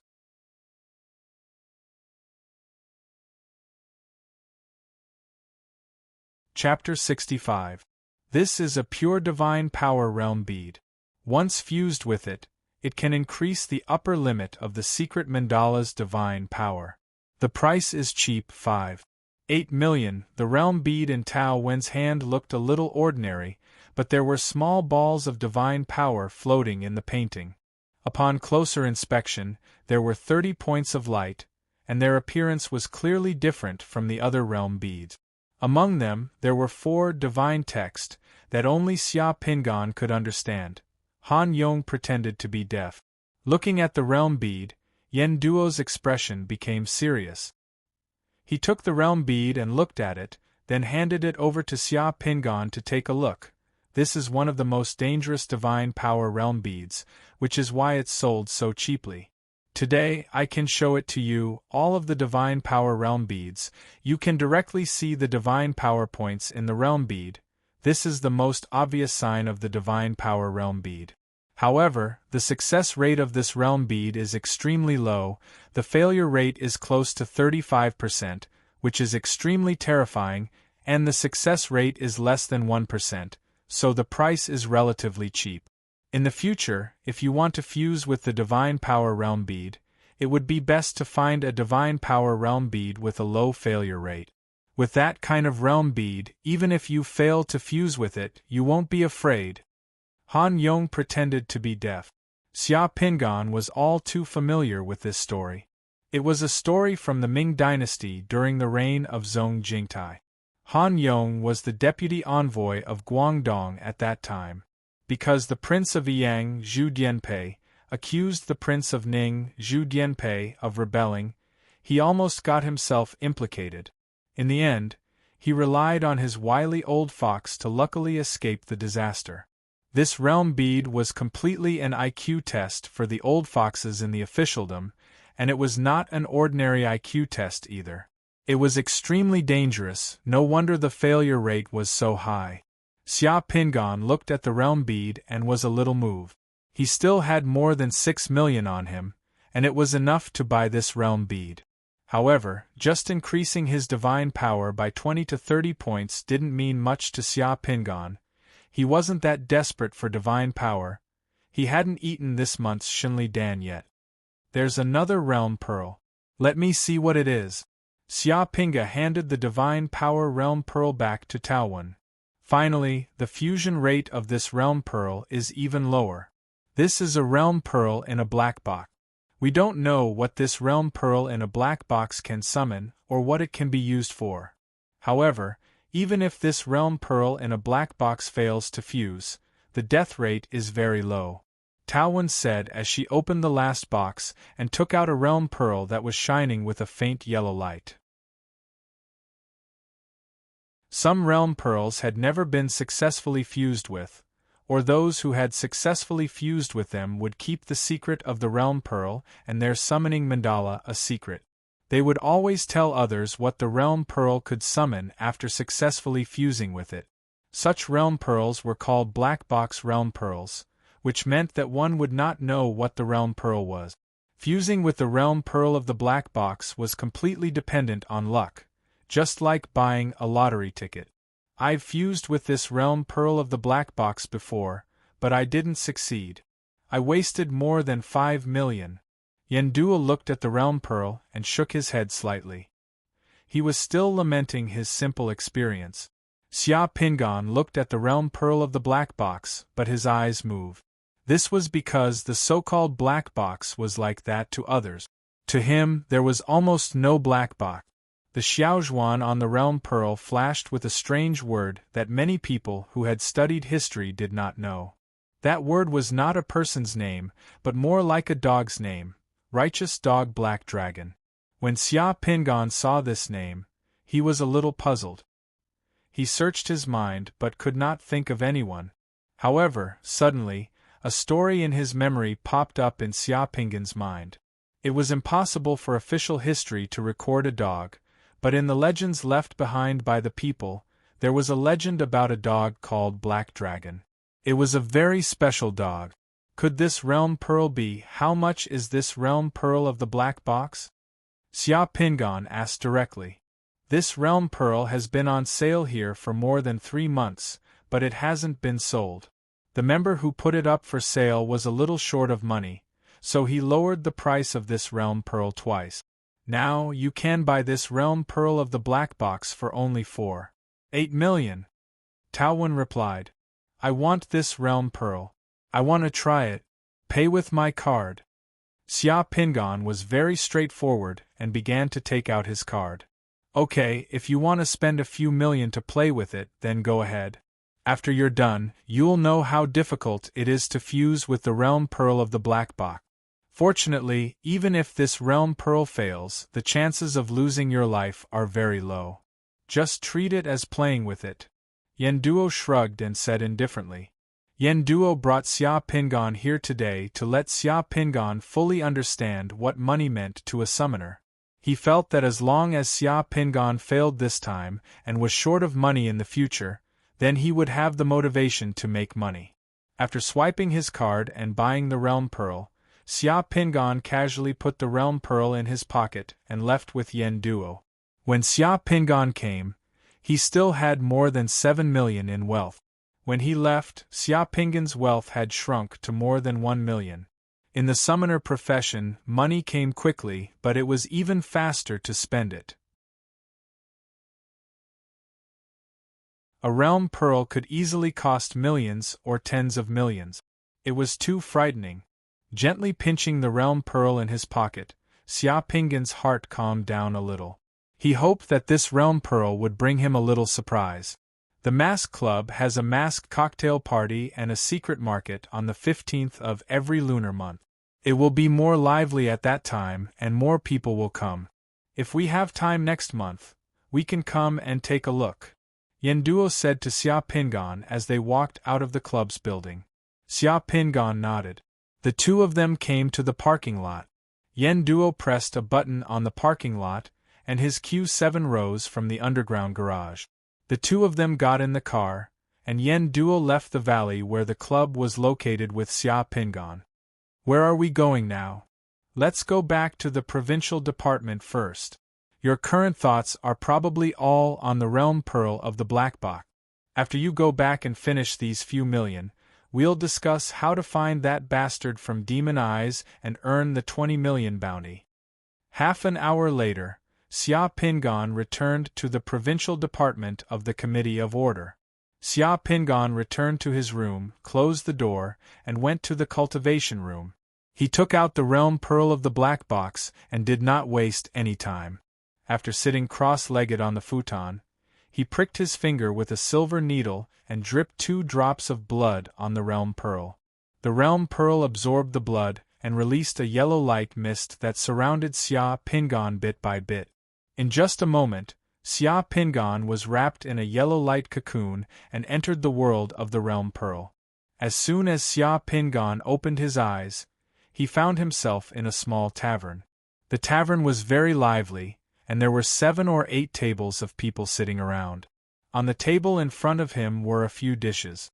There was a plate of fragrant stir-fried bamboo shoots, a steamed sea bass, a plate of eggplants, a bowl of rice, and a small wine jug and a wine glass beside him. There was half a glass of yellow wine in the wine glass. He looked at the clothes he was wearing. He was wearing a crimson robe with a round collar and a straight collar. Just by looking at the clothes he was wearing, the yellow wine, rice, sea bass, and eggplants on the table, Xia Pingon immediately judged that he had bought the right realm pearl of the black box. It was just as he had guessed. If he was not wrong, his name should be Li Xinchuan. Rice and fish were the staple food of Wu. Long robes became popular after the Eastern Han Dynasty. The story of the righteous dog Black Dragon recorded in Search of the Supernatural was when Sun Quan was in charge of Dong Yu Wu. The land of Jiangdong did not experience many wars until it was annexed by the Western Jin Dynasty. The people lived a relatively prosperous life. Everything he saw in front of him was consistent with what he knew. Sir, this is the mutton soup stewed with taro head that you ordered.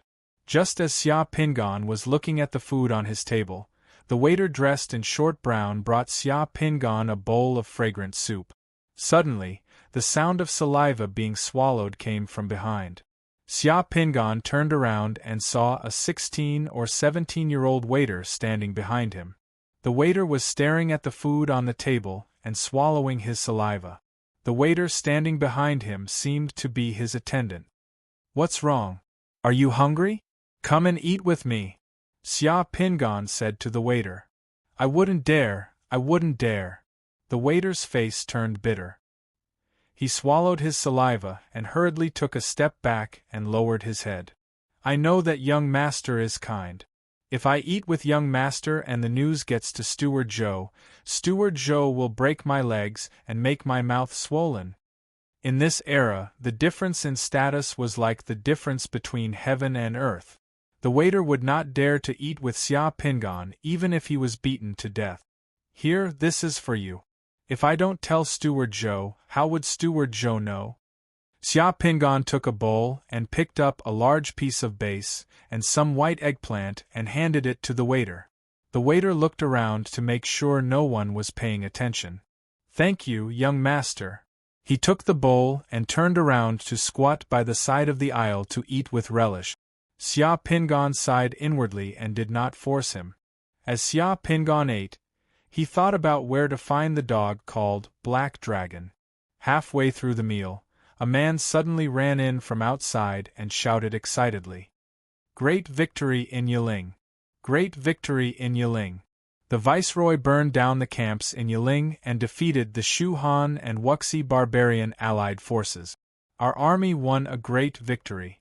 Only that big-eared Lu ran away, scared witless." This news immediately ignited the atmosphere in the small restaurant. The Viceroy's talent is not inferior to Steward Joe's in the past. This is Jiangdong's fortune, Jiangdong's fortune.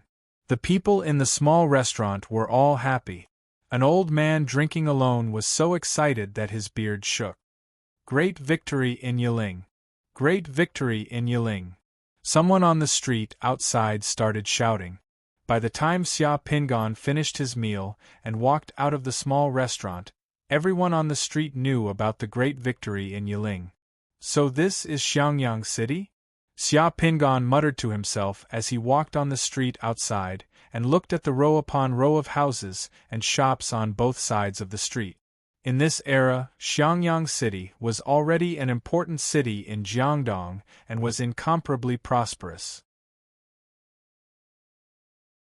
At this moment, most of the people in this city probably couldn't imagine that thousands of years later, when most of the people in this city had turned into dust and soil, and even their names were unknown to future generations, a dog called Black Dragon in Xiangyang City would become one of the few historical marks and legends left by this city in this era.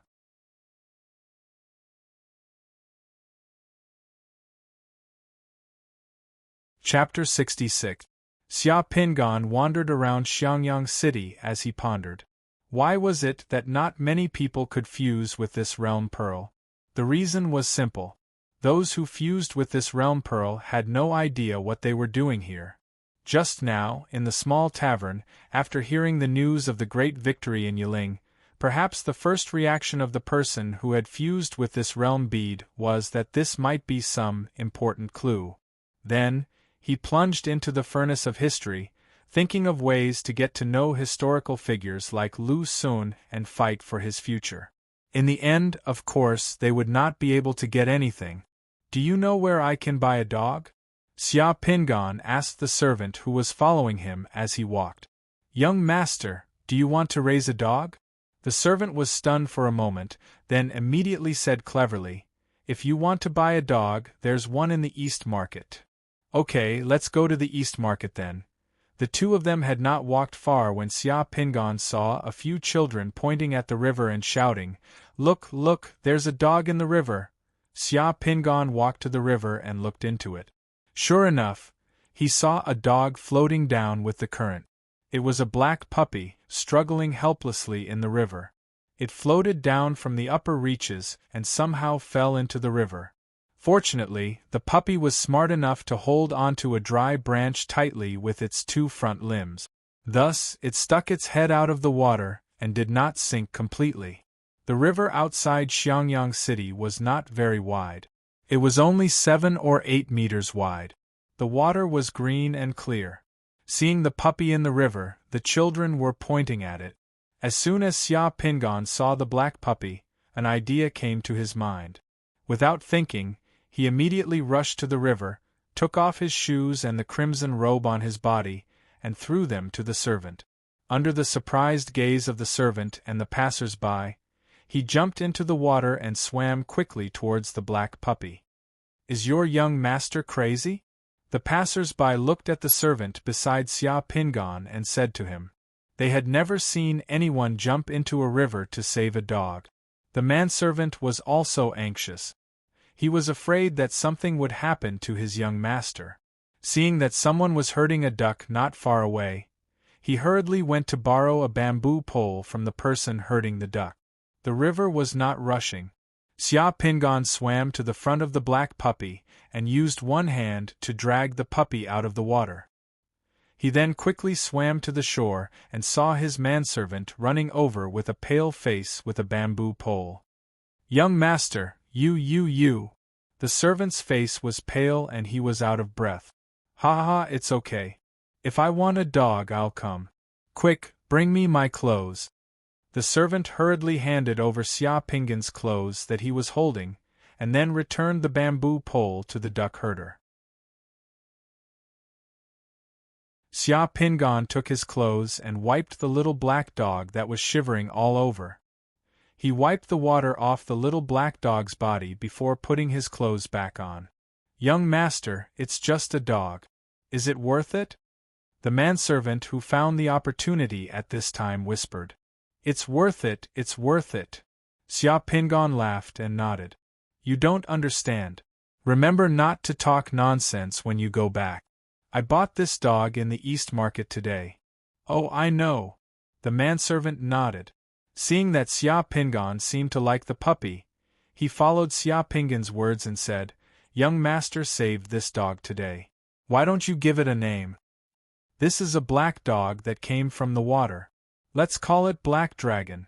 Xia Pingan touched the head of the black puppy in his arms. The black puppy raised its head and looked at Xia Pingan with pitiful eyes. "Let's go home." Xia Pingan happily returned home with the black puppy. Li Xinchuan's family was in Jinan town outside Xiangyang City. They had a few hundred mu of land and a cloth shop in the city. Xia Pingan's young master's life was very comfortable. When he had nothing to do, he would take a manservant to stroll around, drink with friends, collect rent and check accounts. He was very carefree. As the young master of the family, Li Xinchuan bought a dog. His family naturally did not say anything. As long as the young master liked it, he could even raise 8 or 10 dogs, let alone one. After returning home, Xia Pingan immediately found a wooden box. He opened a hole in the wooden box and lined it with some hay, rags, and cotton wool. He made a warm and luxurious kennel for the black dragon. When it was time for dinner, he brought the dog with him and fed it whatever he ate. Li Xinchuan's parents doted on him, so when they saw that Li Xinchuan liked to raise dogs, they did not say anything and let Xia Pingan do what he wanted. From that day onwards, Xia Pingan began his happy days of unfinished love between man and dog. Every day, wherever Xia Pingan went, he would bring the black dragon there. He would eat whatever the black dragon ate, drink whatever he drank, and drink whatever the black dragon drank. "I love you so much that I follow you wherever you go. I share food with you whenever I drink." Seeing how the black dragon was treated by Xia Pingan, the manservant who followed Xia Pingan around burst into tears. If he dared to eat with Xia Pingan, Butler Zhou would break his legs if he saw it.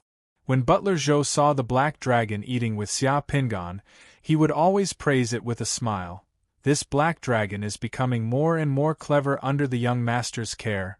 The black dragon was indeed becoming more and more clever under Xia Pingan's care. It was becoming more and more human. Under Xia Pingan's training, the black dragon would go outside to use the toilet and would never cause trouble for others. When Xia Pingan slept, the black dragon would sleep beside Xia Pingan's bed. It would not allow anyone to go near it, not even rats. When Xia Pingan went to check the accounts, collect rent, and drink with friends, he would also bring the black dragon along. The people around him all said that the young master of the Li family had gained a new dog brother. The black dragon had been by Xia Pingan's side for more than a year. It gradually matured, grew up, and became strong. It was almost inseparable from Xia Pingan. It was also very human-like, as if it could understand human language. It would do whatever Xia Pingan told it to do. If he told it to sit, it would sit. If he told it to sleep, it would sleep. If he told it to stay, it would stay there. Unknowingly, it was already the autumn of the second year. The grass had turned yellow and the rabbits had grown fat. Since Governor Lu's great victory in Yiling last year, the lives of the people of Jiangdong had become more stable. Because the family's textile business had expanded, the manservant by Xia Pingan's side had been transferred to the textile business in the city by Steward Zhou a few days ago.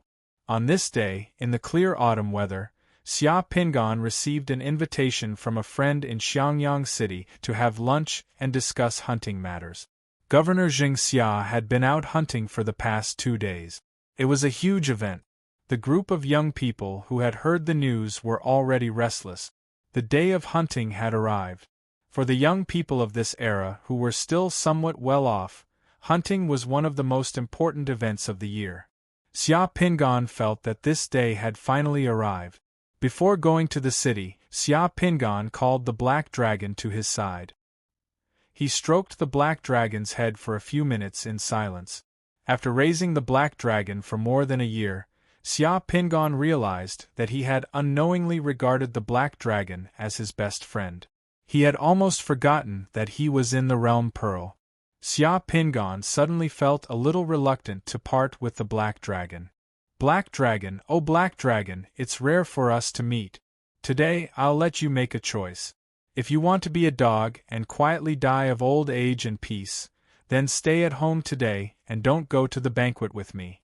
If you want to go down in history and let the future generations remember you, let the future generations know that dogs also have a loyal heart, that there is a difference between good and evil, and that they can also face death with equanimity and not be worse than humans, then I'll walk to the end of the bridge and you'll come with me to the banquet. Woof! Woof! The black dragon wagged its tail and barked softly at Xia Pingan. Xia Pingan went straight out the door. After walking out of the Li family's courtyard, he walked another 200 meters and arrived outside the manor. A river flowed quietly outside the manor, and there was a stone bridge over the river.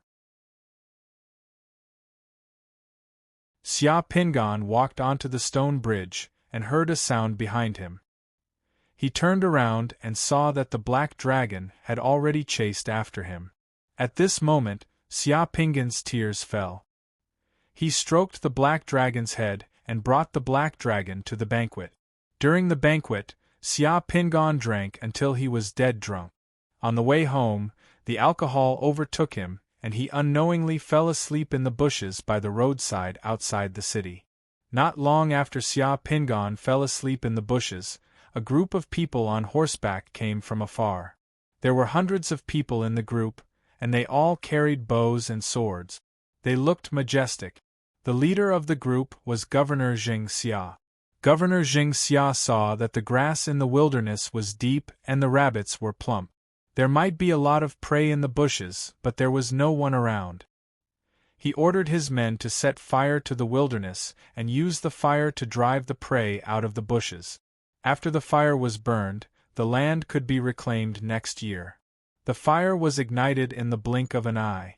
When the wind blew, the wildfire was like a prairie fire that quickly spread across the wilderness. Xia Pingan was sleeping in the bushes. Seeing the approaching fire, the black dragon barked anxiously. The black dragon tried to bite Xia Pingan's clothes and drag Xia Pingan out of the bushes. However, Xia Pingan was too heavy. A sleeping person could not be dragged by a dog. In order to drag Xia Pingan away from the burning bushes, the black dragon dragged Xia Pingan until its mouth was full of blood.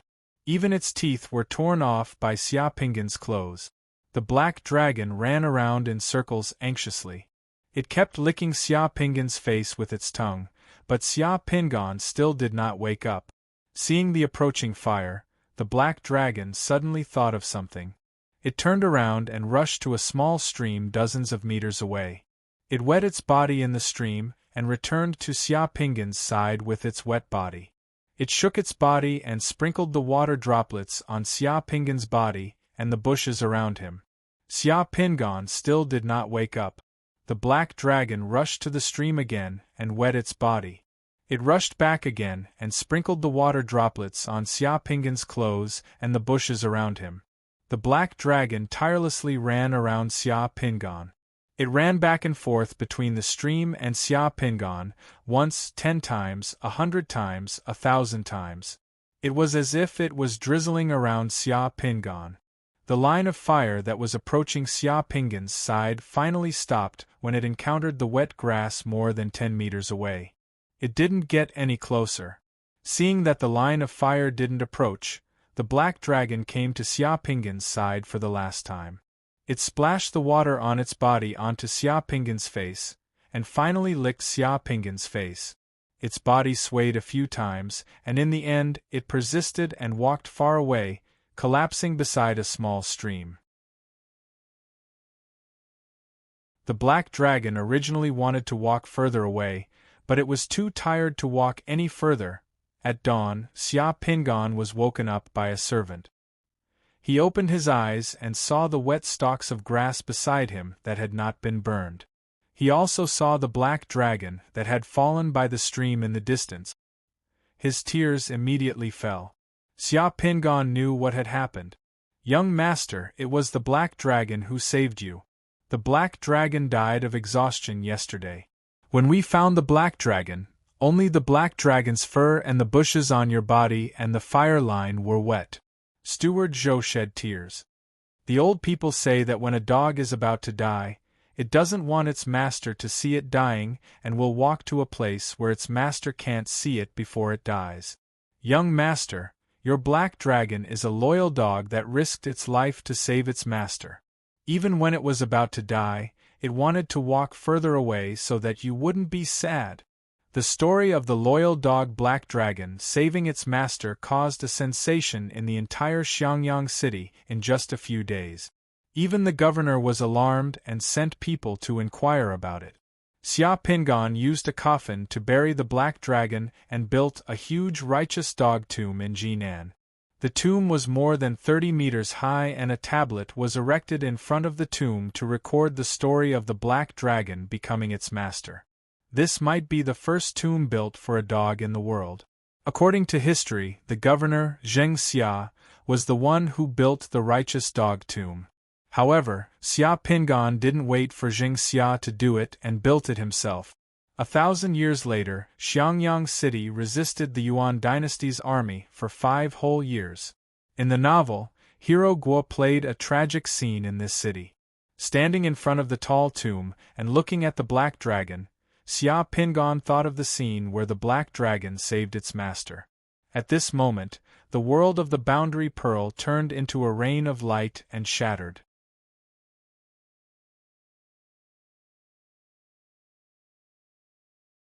Chapter 67.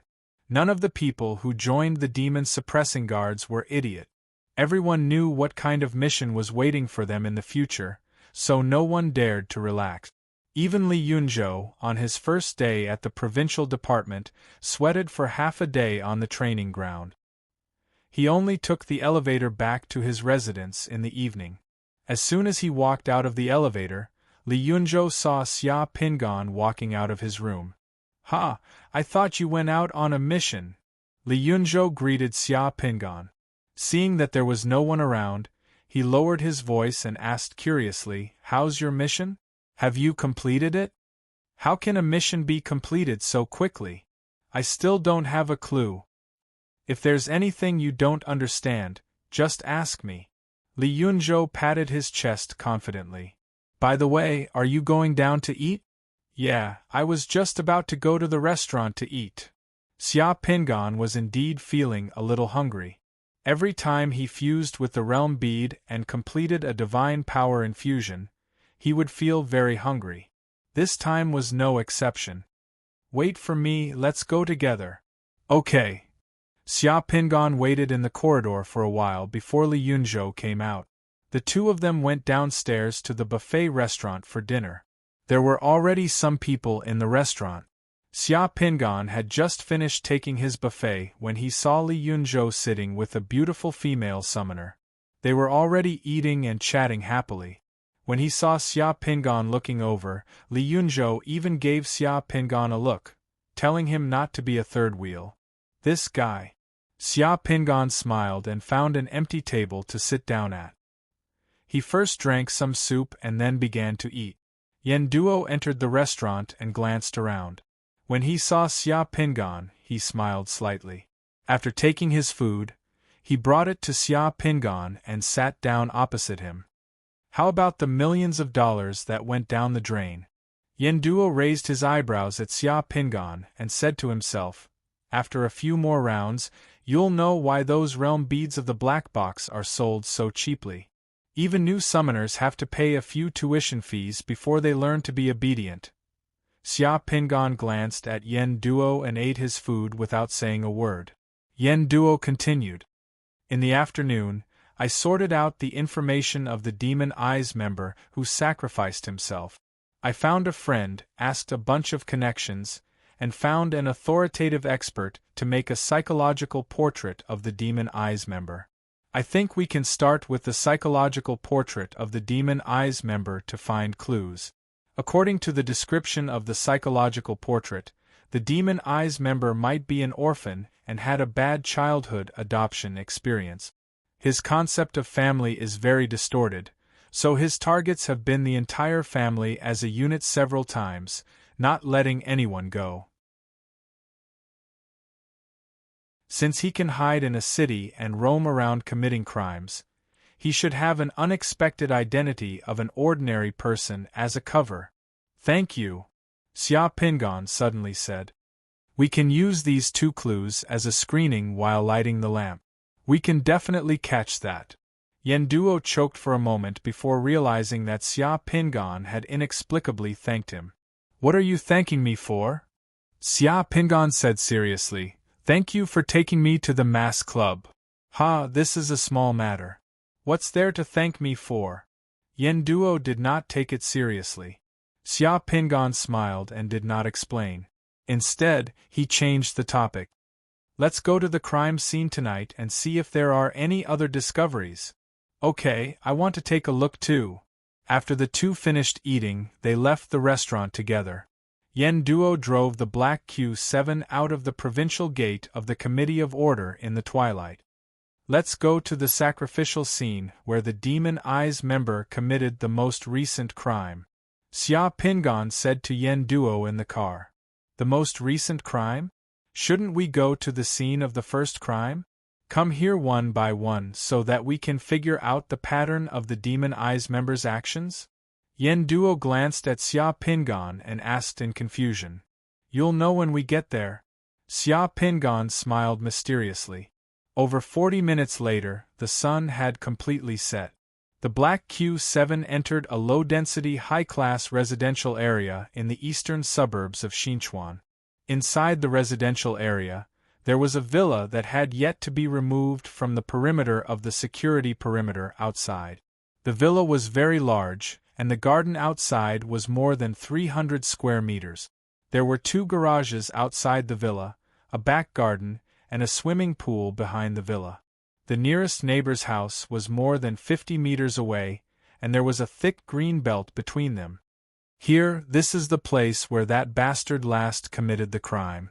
The family of 7 living in this villa, including the nanny, were sacrificed in the living room of the villa.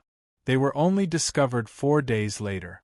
The surveillance cameras in the villa area did not capture any images of him entering the villa at all. That bastard has the demon spirit of a phantom monster parasitizing him. There are too many ways for him to enter this villa area silently. The 2 of them crossed the cordon and went directly to the door of the villa. Yen Duo took out a key and opened the door of the villa. Then the 2 of them walked in openly.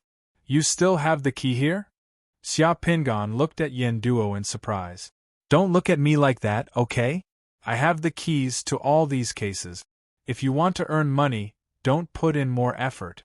I'm a very serious person when it comes to earning money. I won't play dumb. Yen Duo rolled his eyes at Xia Pingan. He turned on the lights and the villa lit up.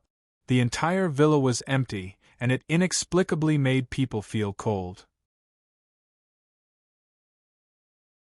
There was also a lingering smell of corpses lingering in the room. In the place where the demon eyes had been sacrificed, the stench of corpses was very difficult to eradicate. Unless this villa was demolished and rebuilt, the smell could still be faintly smelled even after the decorations were changed. In the living room of the villa, there were still traces of white lines after the demon eye's investigation. The white lines drew the outline of a demon eye on the marble floor of the villa's living room. There were also traces of investigation in the kitchen connected to the living room.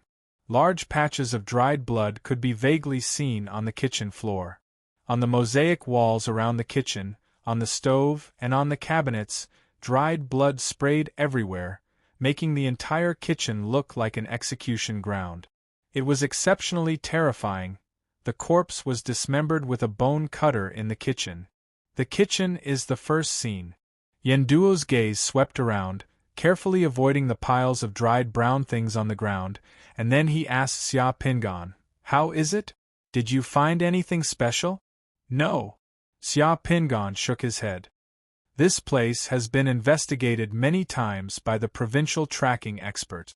That B** starred is an old hand. He won't leave any traces.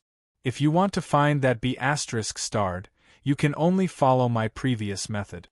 Your remote vision ability can provide the necessary assistance, actually." Xia Pingan circled around the kitchen and said slowly, "There are other ways to lock onto that bastard."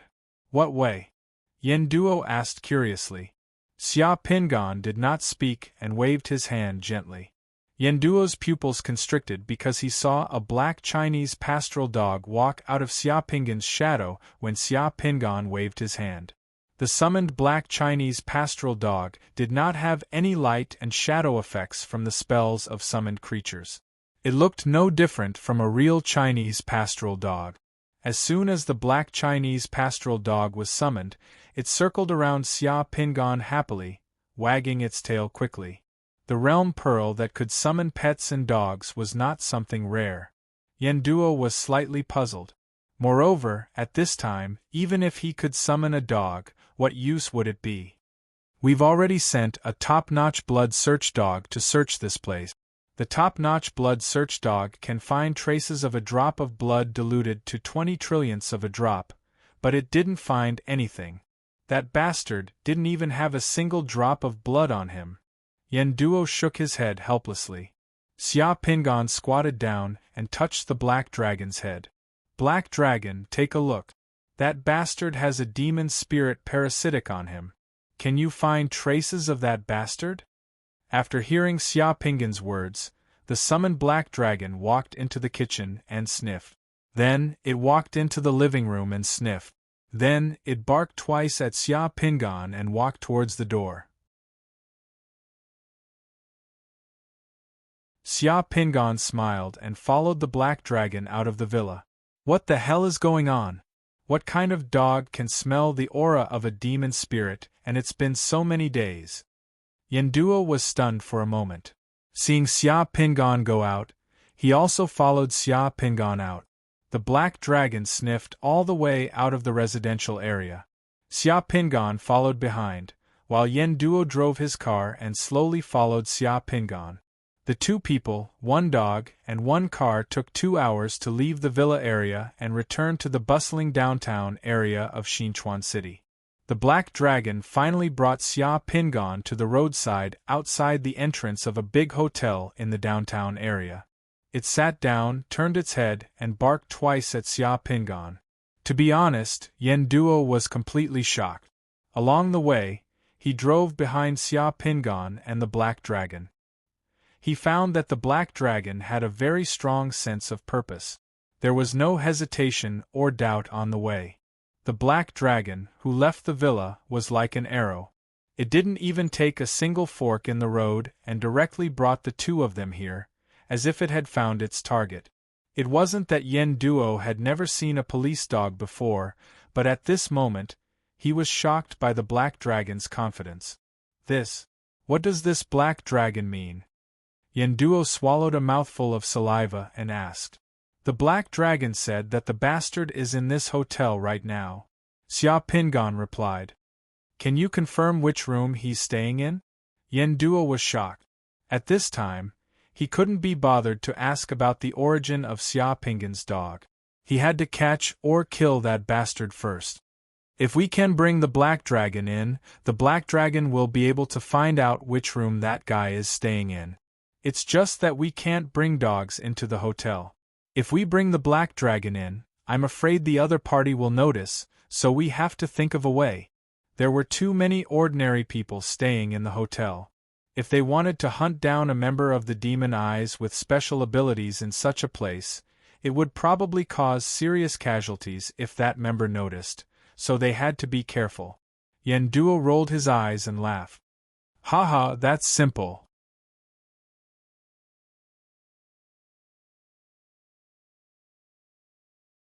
Chapter 68. Half an hour later, 2 explosion-proof police vehicles and several anti-narcotics police cars stopped at the entrance of the hotel.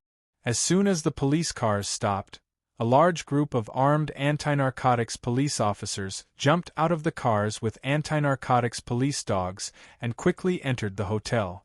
Xia Pingan and Xia Pingan both wore anti-narcotics police uniforms. Xia Pingan held the Black Dragon in his hand and followed the anti-narcotics police officers and anti-narcotics police dogs into the hotel. They didn't attract any attention at all. The anti-narcotics police were swift and decisive. After entering the hotel, the leading anti-narcotics police officer directly told the hotel manager that he had received a report that there were people gathering to take drugs in the hotel. With a wave of his hand, a team of anti-narcotics police officers and an anti-narcotics police dog went straight to the hotel's KTV. Xia Pingan and another team of anti-narcotics police officers and anti-narcotics police dogs started to check the floors. 20 minutes later, the dispatched anti-narcotics police officers really caught more than 10 people smoking laughing gas and a few people smoking marijuana in the hotel's KTV. They also caught 7 or 8 suspected drug users and took them back for a urine test. Everyone was taken away and the anti-narcotics police officers withdrew from the hotel. In room 1706 on the 17th floor of the hotel, a corner of the curtain was lifted slightly. A bald fatty in his 40s wearing a suit stood sideways behind the curtain. He squinted his eyes and vigilantly looked at the police cars downstairs. They escorted those people into the police cars and left with their lights flashing. He secretly breathed a sigh of relief. It's the anti-narcotics police. They've already left. The fatty put down the curtain and turned around to look at the other person in the room. The other person in the room was an old man wearing a black suit. He kept his head lowered and focused on the wine glass in his hand. When he heard the fatty's words, the old man raised his face, revealing a pair of eyes without eyeballs. The whites of his eyes were bloodshot and no eyeballs could be seen. In just a few days, our days of hiding will come to an end. The old man without eyeballs faintly opened his mouth, his voice carrying a certain fanaticism. Those foolish people still think that our sacrifices this year are the same as before, but they don't know that the final passage to the holy arrival is about to be completely stabilized. The true holy arrival is about to arrive. This world will enter a new era amidst the fiery rain. The radiance of the dominating demon god will descend along with the fiery rain. On the day of the true arrival of the Holy Advent, this world is so peaceful. I almost couldn't help but celebrate in advance. As Fatty spoke, the shadow on the ground twisted strangely, baring its fangs and claws, as if something was trying to drill out. The more tranquil the thunder is, the more interesting it is. The old man with bloodshot eyes laughed weirdly. Let them be muddle-headed. An era that belongs to us is coming. Tomorrow, I'll leave Xinchuan and change to another place. I'll continue to let those guys from the Committee of Order work behind my ass. As Fatty spoke, a bloody light flashed in his eyes. Well, in order to wait for me this time, you've stayed in Xinchuan for a long time. Your previous sacrifices have already attracted the attention of the Committee of Order. It's good to change places. The old man gently waved his hand. I'll also leave Xinchuan soon to convey the news to the other rogues in the organization that the final holy arrival is about to arrive. Let everyone be prepared. Inspector, you've worked hard. Hee, thinking that I can sacrifice again soon, I can't help it. Now I really want to see the expressions of those guys from the Committee of Order who are tracking me when they see my masterpiece in other cities. Don't be careless. Some summoners in the Committee of Order are not to be trifled with. Before the true holy arrival arrives, we have to avoid being exposed as much as possible. When the true holy arrival arrives, that will be the beginning of our domination of the world, understood? Then I'll go back first. Okay. The dark and bloody desire roared unscrupulously in Fatty's heart. Fatty stood up, opened the door of the room, and walked out. After passing through the corridor, there was the elevator. Fatty pressed the down button. Before the elevator arrived, a young man who looked gentle and polite walked over from the side passage, also waiting for the elevator. Fatty glanced at the young man. The young man turned his head and nodded slightly at him. Fatty's face also habitually revealed a professional and humble smile. The young man was Xia Pingan. The two of them didn't speak, maintaining the courtesy and distance between strangers. After waiting for less than half a minute, the elevator arrived with a ding. The elevator door opened wide, and the two of them entered the elevator together. Just as Fatty reached out to press the elevator floor, Xia Pingan also reached out to press the elevator floor. Everything happened naturally and the two hands touched. Fatty pressed the button for the 8th floor. Just as he was about to retract his hand, he felt a slight sting on the back of his hand, as if he had been bitten by a mosquito. In less than half a second before Fatty's hand could completely retract, the numbness on the back of his hand quickly spread from his arm to his entire body. Not good. Fatty's expression changed greatly. He turned his head abruptly and looked at Xia Pingan. His originally humble face was abnormally ferocious. The black fog suddenly emerged from his eyes, nose, ears, and mouth. It bared its fangs and brandished its claws, wanting to pounce on Xia Pingan. At this moment, the light and scenery in the elevator began to distort. The black fog in Fatty's body wanted to pounce on Xia Pingan in the elevator. Fatty's body also wanted to move, but the terrifying numbness made his whole body stiff like an ice sculpture. Not to mention moving, even if he wanted to say something, he couldn't even control his tongue. Although his body couldn't move, Fatty's vision and hearing were not affected. Just as the black fog was about to touch Xia Pingan, Fatty saw in his eyes that the young man who nodded and smiled to him just now had taken out a shiny silver large-caliber revolver and aimed it at his head. Fatty heard the word that he was most afraid of and didn't want to hear at this moment. Fire, bang, two sounds appeared almost at the same time. A ball of scorching fire surrounded the fat man in the elevator. The black fog on the fat man's body screamed and struggled in the fire. It wanted to escape, but it was surrounded by the fire and made sizzling sounds. The elevator was suddenly filled with an unpleasant burnt smell. Following the sound of the MR-98, a pure silver bullet directly blasted Fatty's head open. From the numbness to the pure silver bullet entering Fatty's brain, it only took a second. At the same time Xia Pingan's gunshot came from the elevator, the old man in room 1706, whose eyes could only see the whites of his eyes, seemed to feel something. He was suddenly shocked. Not good. The old man didn't even think. A bloody light burst out from his pale eyes, and he wanted to rush out of the window. However, just as he moved his feet, he found that he had hit an invisible wall. The floor of the room had unknowingly lit up with a pale yellow brilliance. Wherever the brilliance was, there seemed to be an additional wall in the void, trapping him in place. There was also a holy text on the floor. If Xia Pingan was here, he would be able to see that the holy text was the word prison in Xiaozhuan. Void cage. The old man screamed and his body began to tremble violently. As he trembled, the flesh on his body suddenly disintegrated and fell to the ground, turning into countless black beetles. As soon as the black beetles appeared, they wanted to escape in all directions. One by one, the black beetles gnawed at the brilliance on the floor of the room. Boom! The door of the room shattered at this moment. The silver-haired Yen Duo rushed in with a disdainful smile on his face. Do you really think the Committee of Order is just a decoration?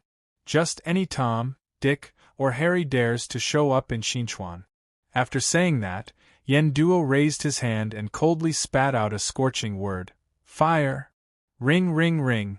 The fire alarms on the 17th floor of the hotel and in an elevator sounded almost at the same time. The guests who stayed in the hotel panicked and hurriedly rushed out of their rooms. A large number of guests ran out of the hotel in large numbers. The hotel manager was going crazy because of the consecutive incidents tonight. The battle was still going on. The scene in the elevator that sounded the fire alarm in the hotel security monitoring room was even more horrifying. A young man was wildly firing a pistol at a burning and twisting black fog. At the same time, a ball of flame flew out from the other hand of the young man and surrounded the black fog. The small elevator had turned into a battlefield at this moment. There seemed to be a devil in the black fog. In the fire, twisted and painful faces constantly appeared from the black fog. In just a few seconds, the camera in the elevator was burned in the high temperature and the monitoring screen turned into a snowflake. Seeing this scene, the security guards in the hotel's monitoring room were so scared that their faces turned pale. Like the hotel manager, they were probably going crazy. You're tuning in to the Phoenix Nights YouTube channel. Don't forget to subscribe and join us on this journey to catch the most captivating stories.